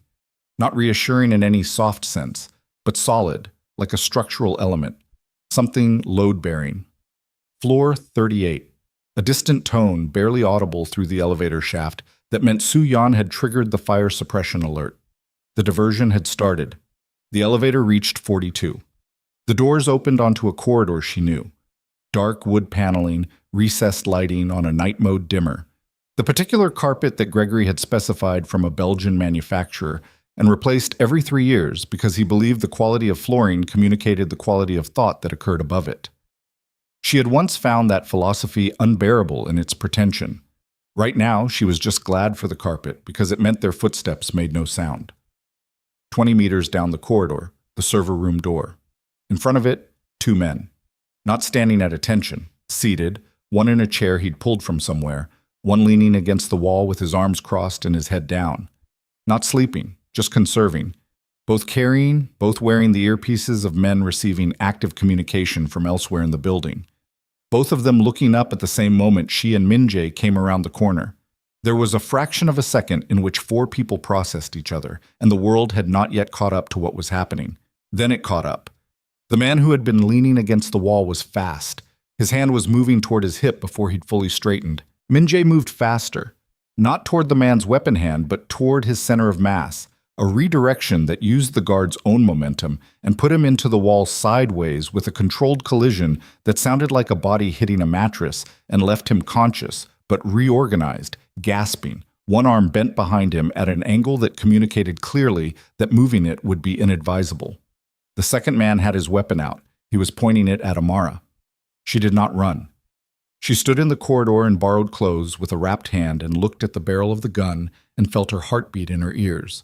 Not panic, just information, the body doing its accounting, and said with extraordinary calm, "Your employer is Gregory Bennett. Gregory Bennett is being investigated for financial fraud, arms brokering, and syndicate collusion across 4 international jurisdictions. Every document in this server room is evidence. If you destroy this evidence, you become an accessory. That is a federal charge that does not go away." She paused. "Or you can put the gun down and tell your colleague to stop trying to move his arm." The man with the gun looked at her. He was maybe 40, hands steady, professional. But there was something behind his eyes that was doing the same arithmetic she'd just laid out. "Mr. Bennett said she'd talk," he said. Not to her, into the earpiece. A pause. He listened. His face shifted. Something resolved. He didn't put the gun down. But he didn't fire. He took a single step to the side and said, "The executive wants to talk to you." She knew which executive. "Then he can come down here," she said. The man with the gun almost smiled. "He's already here." The server room door opened from the inside. Marcus Bennett stood in the doorway. He looked like he hadn't slept either, but where her sleeplessness had stripped her down to something essential and raw, his had made him gray. His suit was immaculate. Marcus was never not immaculate. It was a kind of armor, but his face had the particular drawn quality of a man who had been carrying something that had gotten progressively heavier over the course of a very long night. He was 37 years old and had 15 years of calculated, deliberate proximity to their father's decisions, and it showed on him in ways that couldn't be covered by the suit. He looked at Amara. She looked at him. "You should have stayed wherever he put you," Marcus said. His voice was very quiet. "You should have said something at dinner." "I didn't know what he was doing." "You knew enough." She watched his face. "You knew enough to look at your plate." He didn't answer that. He looked past her at Min-jae and the guard pinned against the wall, and his expression went through a brief, complex transit of calculation before landing back on her. "You're not going to find what you're looking for in there. He sent a remote wipe command 20 minutes ago. The drives are already being zeroed." Her stomach dropped. She controlled it. "How long does a remote wipe take on a server architecture this size?" "It's done." "It's not done." She stepped toward him. The man with the gun tracked her movement but didn't stop her. "A remote wipe on the Bennett Group's East Africa archive layer takes 40 minutes minimum because of the redundant backup protocol I built into the system during the Mombasa expansion. I built it in specifically because we'd had 2 data losses in 18 months, and I wasn't going to lose another quarter of transaction records to a hardware failure. She stopped directly in front of him. Which means if he sent the command 20 minutes ago, I have 20 minutes left. Marcus looked at her for a long time. His jaw was working slightly. A tell she'd known since childhood, the thing his face did when he was running through options and not finding ones he liked. "Step aside," she said. "Amara." His voice broke slightly on her name, just slightly. "If those records go public, it's not just him. Every signature in that archive, I know what's in the archive, Marcus." "Then you know your name is in there."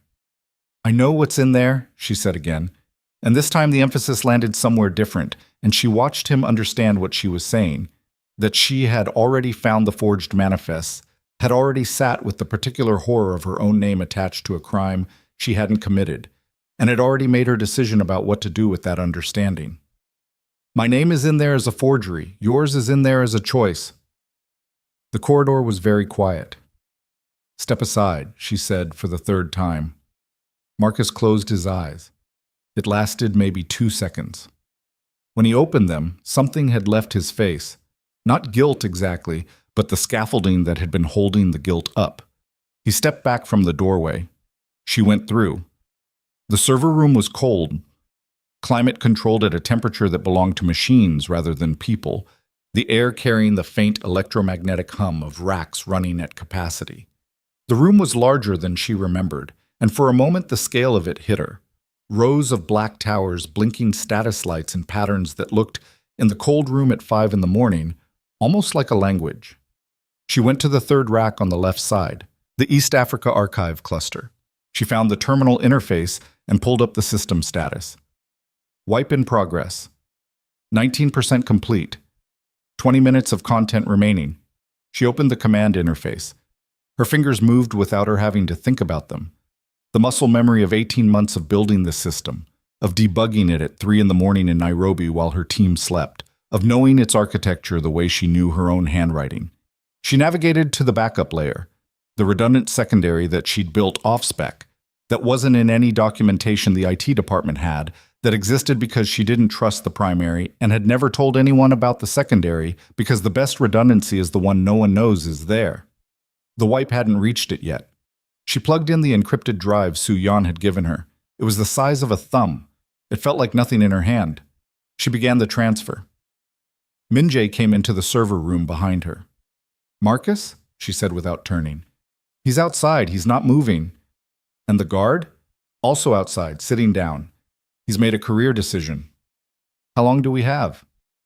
Su Yan says Gregory's vehicle is 7 minutes from the building. "I need 10. "You have 7. She typed faster. The transfer bar moved with the grinding patience of a process that did not understand urgency. 12%, 15. The server room hummed around her and the cold air dried the sweat on the back of her neck, and she could hear her own breathing.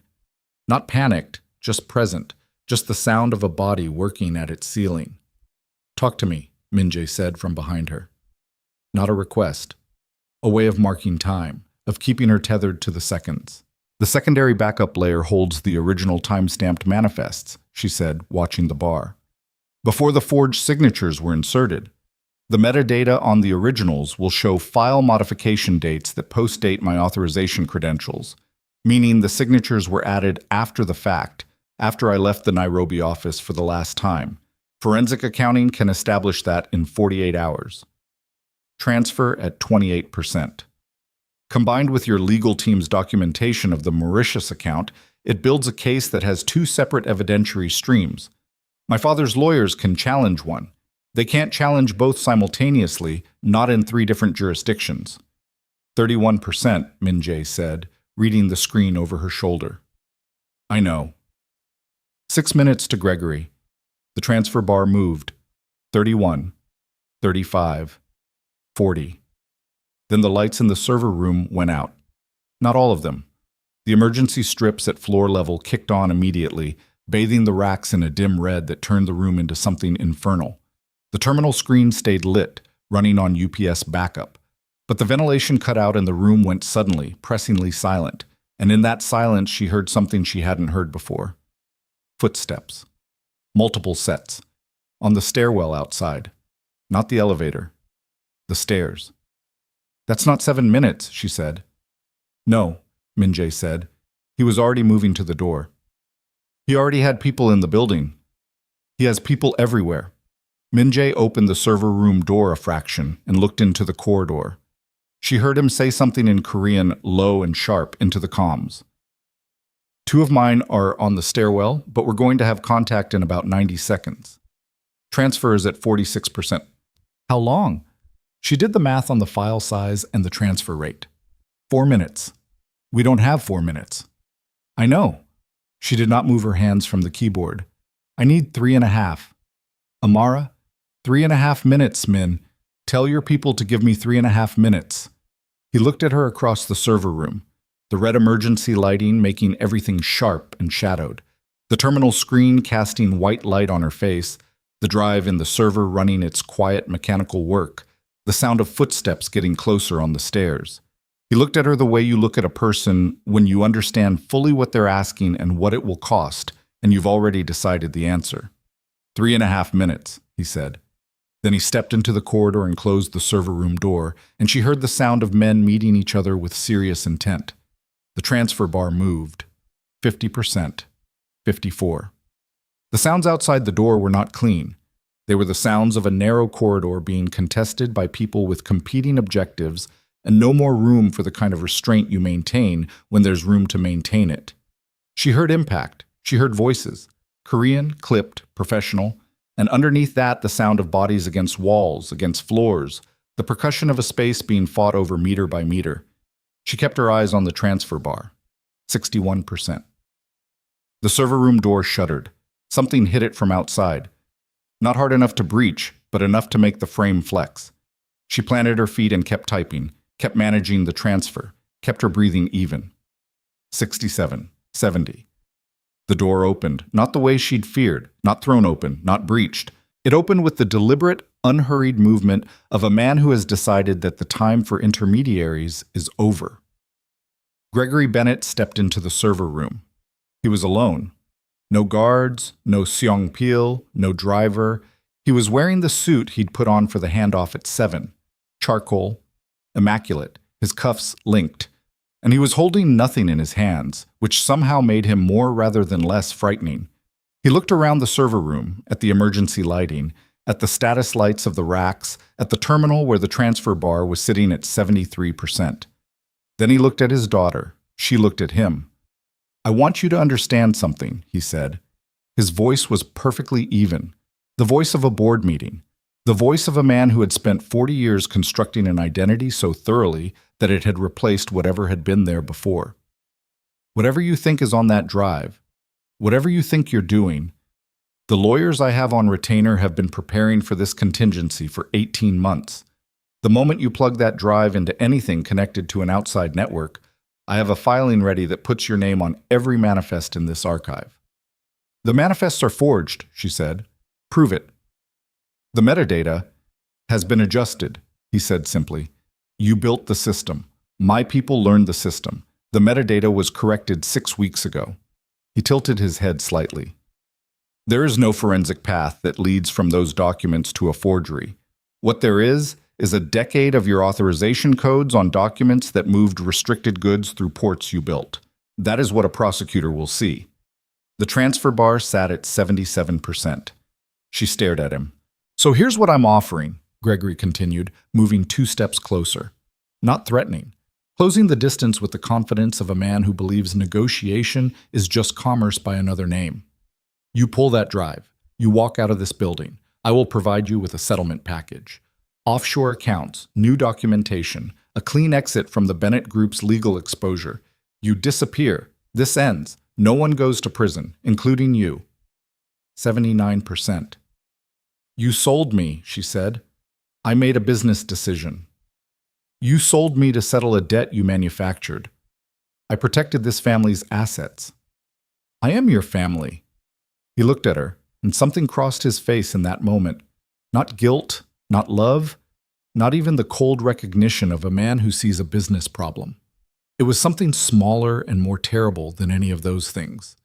It was the look of a man who had categorized his daughter so long ago and so completely as an asset rather than a person, that the category had become the only lens through which he could see her. She was not his child. She had never been his child, not the way she'd always needed to believe she was. She had been a line item in a ledger that also contained his sons, his properties, his shell companies, his ambitions. He didn't answer her. 83%. Dad, she said the word carefully, the way you say a word you are using for the last time. I spent my entire career building things for you.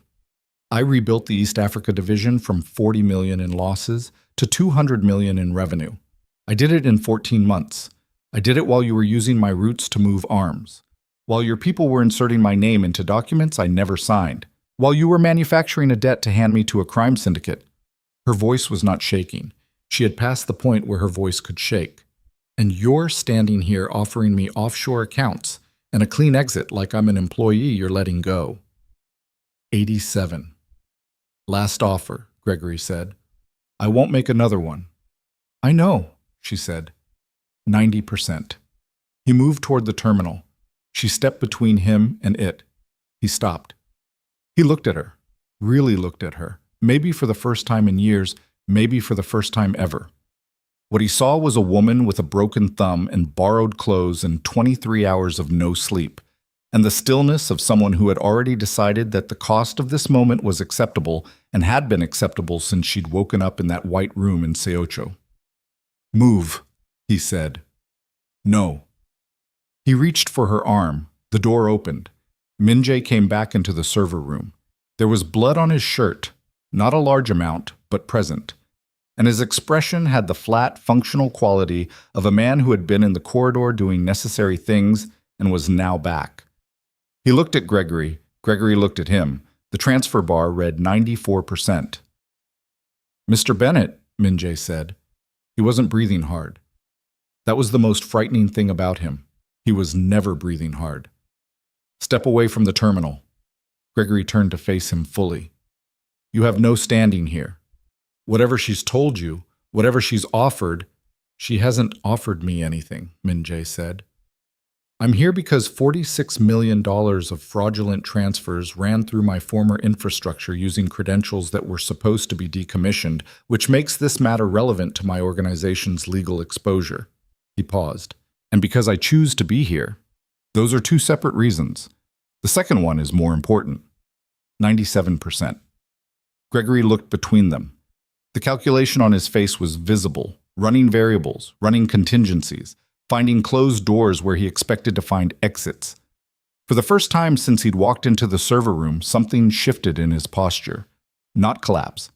Just the first acknowledgement of a man who built a 40-year empire on always having an escape route, and is only now beginning to understand that the escape routes have been closed one by one over the course of a single night. 98. 99. The terminal chimed. Transfer complete. Amara reached over and pulled the drive. She held it in her good hand, small, warm from the transfer, carrying everything. The unforged manifests, the time-stamped originals, the metadata that proved what had been done to her name and when and by whose instruction. She looked at her father. He was looking at the drive. It's already in transit, she said. Encrypted channel, 3 separate recipients. Min-jae's legal team, an international forensic accounting firm I have a standing relationship with, and a journalist I've worked with for 4 years who covers financial crime for a network that operates in 7 jurisdictions. She held the drive a moment longer, then pocketed it. You have about 40 minutes before the first filing lands. Gregory Bennett stood in the red emergency lighting of his own server room and looked at his daughter and said nothing. The silence between them had the quality of something final. Not peaceful, not resolved, but finished. The end of a particular kind of relationship that had been ending for years and had now simply... The silence between them had the quality of something final. Not peaceful, not resolved, but finished. The end of a particular kind of relationship that had been ending for years and had now simply reached the place where it stopped.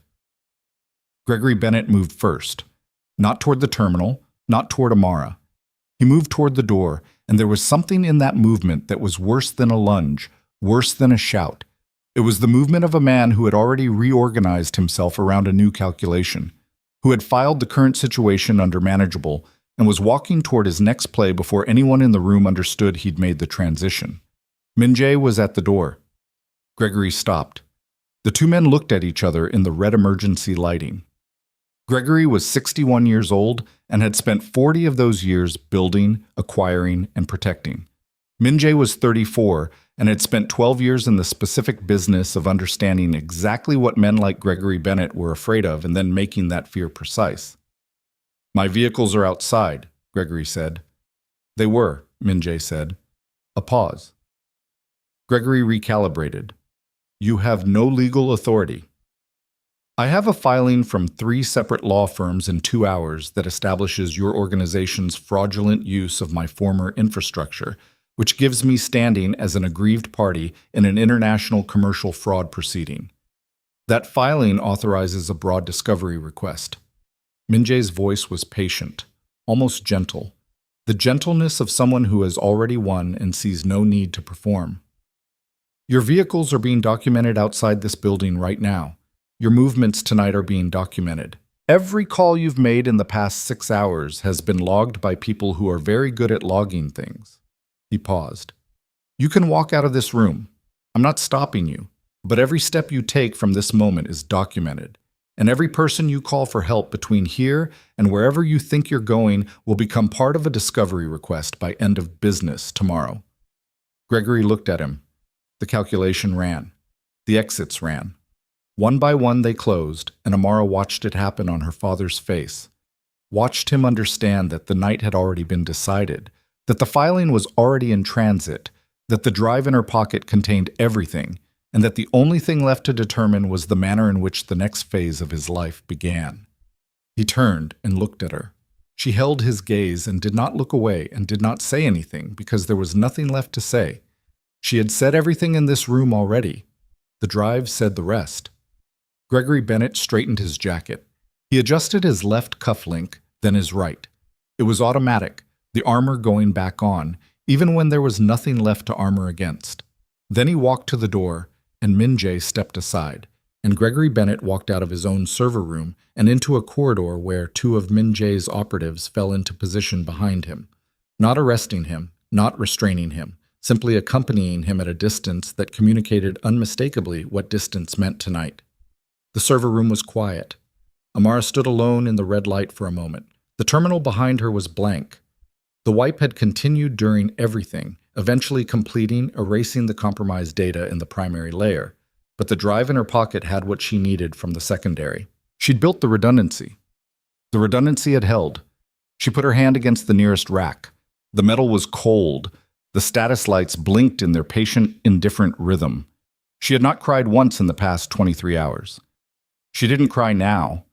What she felt instead was a specific and profound exhaustion.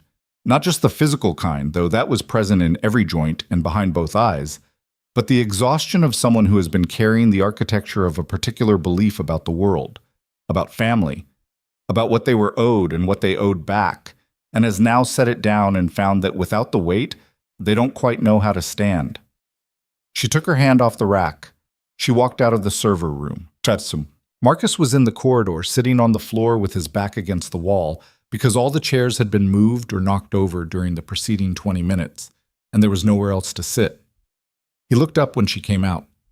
He looked like a man at the end of a very long road who had arrived at a destination he didn't choose and couldn't leave. She looked at him for a moment. Then she slid down the wall and sat beside him on the carpet, their father's Belgian carpet, replaced every 3 years. And they sat there together in the corridor of the 42nd floor while the building hummed around them and the emergency lighting painted everything the color of consequences. "How long did you know?" she said. "About the debt being manufactured?" He thought about it honestly. 2 years, maybe a little more. "About the arrangement?" 6 months. "About the forged manifests?" A longer pause. 8 months. She absorbed that. 8 months. She'd been in Nairobi, building her division, rebuilding his family's fortune, cleaning money she didn't know was dirty, signing off on logistics she believed were legitimate, building routes that would become conduits for things she would have refused if anyone had asked her. And Marcus had known, for 8 months, that her name was being attached to it. "Why?" she said. Not "why did you let it happen?" She understood the mechanics of that, the particular cowardice of proximity to power, the way you can watch something wrong unfold and keep finding reasons why today is not the day to stop it. She meant something more specific. "Why didn't you tell me? Not to stop it. Just tell me. Give me the chance to—" He would have known, Marcus said. The moment you changed anything in your workflow, the moment you pulled back from the Mombasa routes, he'd have known someone told you. And you know what he does when something threatens the structure? He removes it. He removes it, Marcus confirmed quietly. She stared at the corridor wall opposite. Someone had hung a piece of corporate art on it, an abstract piece, blues and grays, the kind that communicates seriousness without having anything to say. She'd walked past it hundreds of times and never really seen it. She saw it now. It was genuinely awful. "You should have told me anyway," she said. "I know. That doesn't fix it." "I know that too." They sat with that for a moment. The building breathed its mechanical breath. Somewhere below them, she knew, her father was in the lobby or past it, being documented, being watched, walking toward a new phase of his life that would be defined by lawyers and filings and the slow machinery of international prosecution. He was not in handcuffs. Not yet. That was not how it worked at this level. At this level, it worked through paper and time and the grinding patience of systems that move slowly, but once moving, rarely stopped. "Elijah's in a car in Mapo," she said. "He gave Minjae the Seongbuk address." "I know. I told him to." She turned and looked at Marcus. He was looking at his hands. "You told him to call." "I told him that if things went wrong tonight, if it got to a point where the only way out was through, he should make the call, that there was one number that might actually answer." He paused. "I wasn't going to be the one to make it, but I wasn't going to not make it either." She thought about that. The particular moral geography of a man who couldn't act but could arrange for action, who couldn't speak but could hand the words to someone else. It was not bravery, it was not even courage, but it was something, a small, flawed, imperfect something that had, at the end of a long night, mattered. "The documentation I filed tonight implicates you," she said. "Your name is in the archive. Your signatures are on legitimate documents, but the audit will look at everything connected to the shell structure, and your name is connected." "I know. You need a lawyer, not a Bennett Group lawyer. Your own." "I know that too." "Marcus." She waited until he looked at her. His eyes were bloodshot. He looked, without the armor of the suit's competence, like someone she recognized from a long time ago, a boy 14 months younger than her who had once been afraid of thunderstorms and had climbed into her bed in the middle of the night, and she'd let him, because that's what you did. "I can't protect you from the audit. I won't interfere with it, but the forensic accounting will establish what you knew versus what you did, and those are different categories." "Are they?" "They're different enough to matter," she said. "Make them matter." He nodded slowly. "Once. The nod of a man who is not grateful. It is too soon and the situation too raw for gratitude, but who has understood that something has been offered that cost the person offering it something real." She stood up. Her legs protested. She ignored them. "Get a lawyer," she said. "Tonight." She walked to the elevator. Okay. The next 72 hours happened the way large, consequential things happen. Not as a single dramatic event, but as a succession of small, grinding, unglamorous processes that accumulated into transformation. Lawyers filed, forensic accountants received encrypted drives and spent 2 days in a windowless room cross-referencing metadata. International banking authorities received reports from 3 separate jurisdictions simultaneously. The Yoon Syndicate, upon learning that the Bennett situation had become a documented international proceeding rather than a private arrangement, exercised its well-developed instinct for institutional distance and filed its own disclosure paperwork ahead of the investigators, which burned Gregory Bennett's primary legal cover in Singapore by the morning of the second day. Seongpil vanished. This was expected. Men like Seong Pil were very good at vanishing and equally good at reappearing in different configurations. He would surface somewhere eventually, in some form. That was a problem for another jurisdiction and another day. Elijah came out of the car in Mapo. He retained independent counsel and entered a cooperation agreement within 18 hours that made him the first Bennett family member to formally corroborate the financial fraud case. His cooperation had limits. He knew enough to be useful, but not enough to be central. And his lawyer was skilled enough to establish those limits clearly. He was not a hero. He was a frightened man who had made a choice that was both self-interested and, in its consequence, useful. That was what he was. And Amara neither forgave nor condemned it. She simply noted it and moved on. Gregory Bennett's legal team filed the manifest counterclaim on the morning of the second day, as promised. The documents bearing Amara's forged signature submitted to a sole commercial court as evidence of her complicity. The forensic accounting firm she'd engaged had anticipated this and had a 40-page metadata analysis ready within 4 hours of the filing. The analysis established, with the particular cold certainty of digital forensics, that the authorization timestamps on the forged documents had been modified using credentials accessed from outside Amara's established usage patterns, from IP addresses she had never used, on dates when her physical location, documented by 3 separate travel records, placed her on different continents. The counterclaim collapsed in 6 days. Gregory's primary counsel withdrew on the 7th day. The Bennett Group's board of directors held an emergency session on the 8th day and voted to cooperate with international investigators, which was the kind of vote that happens when the alternative is being held personally liable for the decisions of a founder who is no longer available to absorb consequence on everyone else's behalf. Amara was not in Seoul for any of this. She was in Zurich, where Min Jae's legal team had established a working base in a rented office that smelled of old wood and precision, staffed by 4 lawyers who communicated in the shorthand of people who understood that time was measured in filings rather than hours. She worked 14-hour days. She drank too much coffee and not enough water and slept badly on a hotel mattress that was objectively excellent and felt like concrete. And every morning she woke up and looked at the ceiling for 30 seconds and reminded herself of one specific fact. Her name was no longer on a forged document. The forgery had been established. Whatever else happened, that was established. It was enough to get up for. On the 9th day, Min Jae's legal team filed the Mauritius account documentation in Singapore. The filing was clean, precise, and structured to establish that the fraudulent use of his former subsidiary had occurred after its decommissioning, without his knowledge or authorization. The Singapore court accepted the filing. The $46 million in fraudulent transfers was documented as a liability of the Bennett shell structure, not of Kang Min Jae's organization. Min Jae's exposure closed. He called her when it was confirmed.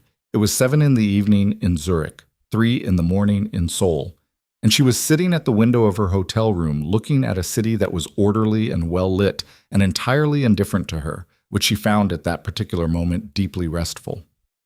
"It's done," he said. "I know. I read the filing." "How are you?" She considered the question honestly. "I'm functioning. I'm tired in a way that I don't think sleep fixes. I'm angry at things that don't have a target anymore, which is an uncomfortable kind of angry." She paused. "I'm fine." "That's not what I asked." She looked at the city, the lights on the water, the clean geometry of a place that had not been the site of anything that happened to her. "I keep thinking about the dinner," she said. "I keep going back to the moment when the wine tasted wrong. I was sitting at that table and I knew something was wrong and I asked him what he did and he didn't answer and I keep thinking, I should have left. I had 2 seconds where I knew something was wrong and I sat there anyway because he was my father and you don't get up from the table when your father is sitting at the head of it." A pause. "That's the thing I can't put down yet. Not what he did. The 2 seconds where I knew and stayed anyway." "You trusted your family," Min Jae said. "I trusted the idea of my family. Those are different things." He was quiet for a moment. "You'll put it down. It takes longer than 9 days." "How long does it take?" "I don't know. I'll tell you when I figure it out." She almost smiled. The almost was real and warm and closer to the surface than she expected. "How's Seoul?" "Cold. The Han is very dark this time of year." A pause. Come back when you're ready. I don't know when that is. I know. Min. She said his name with the weight of everything that word had carried for the past 9 days. The call from the Seongbuk Dong facility, the corridor of the server room, the blood on his shirt in the red emergency lighting. The thing you said, in the server room, that you were there because of the Mauritius exposure and because you chose to be, and that the second reason was more important. Yes. I've been thinking about that. I know you have. I don't know what to do with it yet. You don't have to do anything with it yet, he said. It'll wait. She sat with that. The city outside the window went on being orderly and lit and indifferent. She went on being someone who had been through something that had changed the structural load-bearing elements of who she was and was now figuring out, incrementally, what still held and what needed to be rebuilt. I'll call you tomorrow, she said. I'll answer, he said. 3 months later, she was back in Nairobi. Not for the Bennett Group. There was no Bennett Group to return to, not in any form she recognized. The board's cooperation with investigators had resulted in a structured dissolution of the primary holding entities. The legitimate subsidiaries had been sold. The East Africa division, her division, the one she'd rebuilt, had been acquired by a regional development consortium and was operating under new management that had retained most of her original staff. She'd written references for every one of them. She was in Nairobi for herself. She'd leased office space in a building near Westlands, a 3-room suite on the 4th floor with a view of a jacaranda tree that bloomed purple in November and was currently, in the late dry season, stripped to its gray skeleton and still somehow interesting to look at. She had a lawyer, her own, independent, attached to no family structure. She had an accountant in the same category. She had a founding document for an organization she had spent 6 weeks drafting alone in hotel rooms in 3 different cities, an organization she intended to run with the same methodical, relentless precision she'd applied to everything she'd ever built, except this time she was building it for reasons she could explain clearly to herself without editing: the International Foundation for Financial Transparency and Victim Advocacy. It was an ugly name. She was aware it was an ugly name. She intended to rename it eventually, when she had time for anything beyond the structural work of making it exist. For now, the name described the function precisely, which was what mattered. The foundation would work with forensic accountants, international legal networks, and victim support organizations to assist individuals and families who had been subjects of financial coercion, forced transaction, and institutional fraud, particularly in cases where family structures had been weaponized as instruments of exploitation. She knew this world intimately. She knew its architecture from the inside. That was not an advantage she had chosen, but it was an advantage she had, and she intended to use it. She was signing paperwork at her desk when she heard footsteps on the external stairs.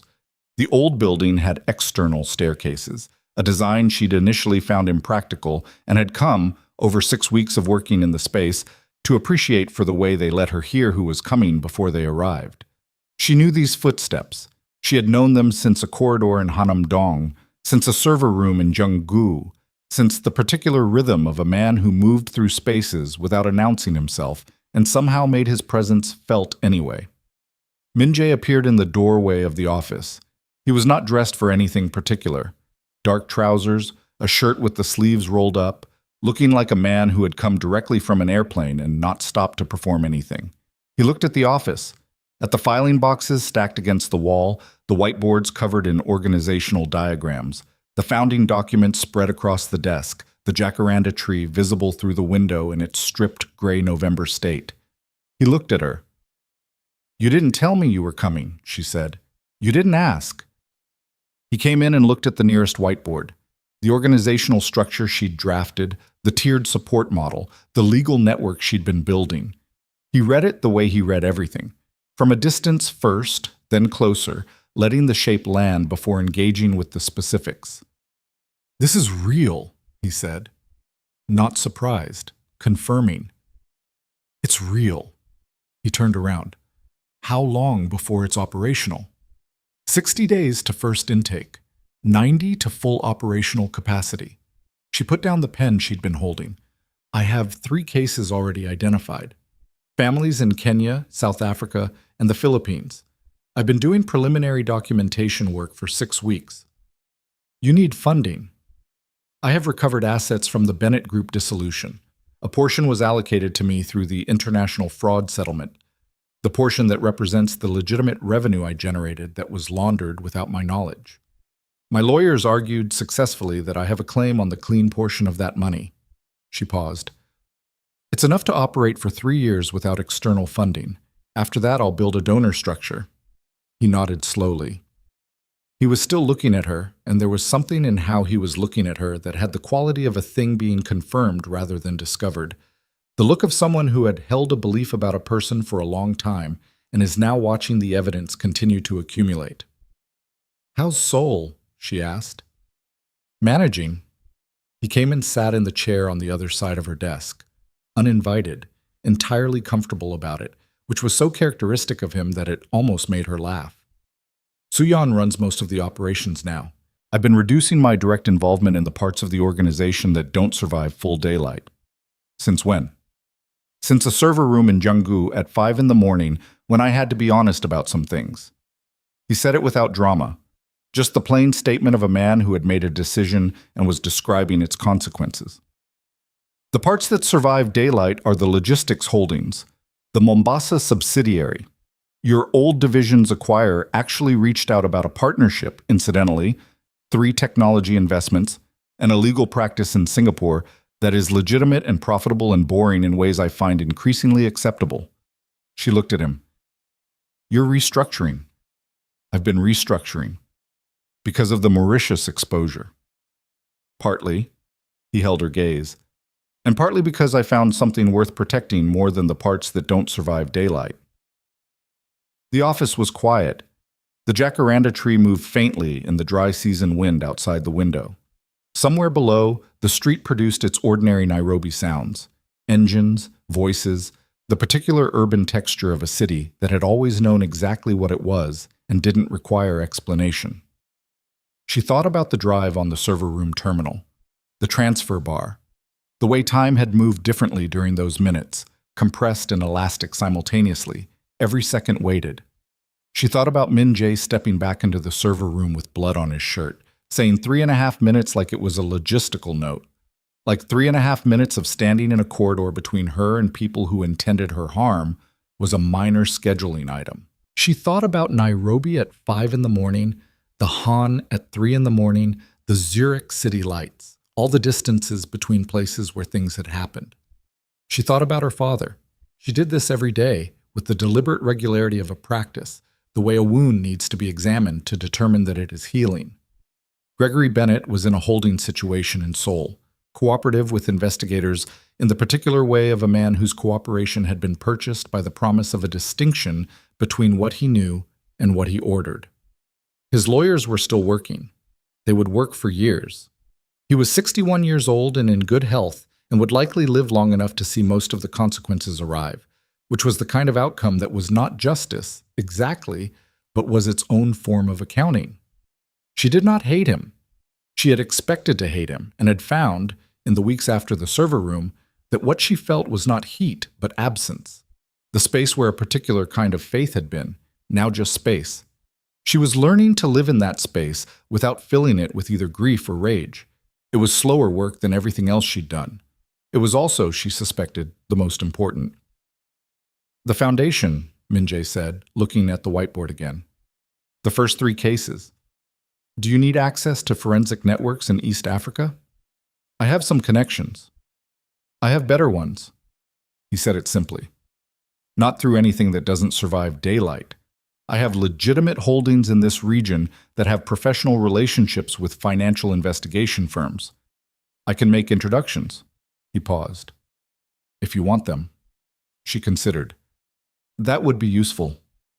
Then I'll send the contacts tomorrow. Man, she said it with a kind of steadiness that had not been in her voice 9 days ago in a Zurich hotel window that was newer than that and harder won. What are you doing here? He looked at her directly, without the operational composure that was his default, without the management of self that was so fundamental to how he moved through the world that she'd sometimes wondered if there was something underneath it or if the composure was all the way down. What she saw underneath it, now, in the Nairobi afternoon light, was not surprising. It was the face of a man who had been precise about everything in his life, and was being precise about this. "I'm here," he said, "because Seoul is a city, and Zurich is a city, and Nairobi is a city, and you are in this one." He paused. "And because I've been running the calculation on what I want the next portion of my life to look like, and the calculation keeps producing the same result, and I've done it enough times now that I'm prepared to stop running it and act on it instead." She looked at him. "That's a very structured way to say something that isn't structural," she said. "I know, I'm working on it." The almost smile from the Zurich window was here again, and this time it arrived fully. Not performed, not managed, just present, the way things are present when you've stopped working against them. It changed her face. It changed the room. "The introductions would be useful," she said. "And the Mombasa connection, I'd like to hear about the partnership possibility. I know those routes better than anyone. I know you do." And she stopped herself. She looked at him. At the rolled-up sleeves and the watch, and the man who had answered on the third ring at 5 in the morning when she'd had 4 words left and no time to explain them. "Stay for a few days. Look at the whiteboard. Tell me where the structure is weak." He looked at the whiteboard, at the organizational diagram, the tiered support model, the legal network sketched in dry erase ink. He looked at it the way he'd looked at the chessboard in his Hanam Dong office, at the city from his window, at the transfer bar in the server room, with the steady, unhurried attention of a man who takes in the full situation before deciding which piece to move. "The intake process," he said. "Third tier. You have a gap between preliminary documentation and legal referral. Casework will fall through it." She turned and looked at the whiteboard. He was right. She'd been aware of the gap and hadn't found the right structural solution. "What would you close it with?" "A triage function. Someone with both forensic accounting background and legal intake experience who operates in that gap specifically." He stood and picked up one of the dry erase markers from the tray below the whiteboard. He looked at her, asking permission with the look rather than the words. She nodded. He drew a line, clean, precise, connecting the 2 tiers across the gap, added a box. 3 words in his handwriting: spare, functional, accurate. The structure held. Outside, the jacaranda tree stood in its gray November skeleton, stripped and patient, holding its shape in the dry wind, waiting for the season to shift. Below, Nairobi went on being Nairobi. Somewhere on the other side of the world, lawyers were filing and courts were processing, and the slow machinery of consequence was grinding forward without requiring her attention. She had done what needed doing. The rest was the world's work now. She looked at the whiteboard, at the line Min Jae had drawn, at the gap it closed. She picked up her own marker. She began to build.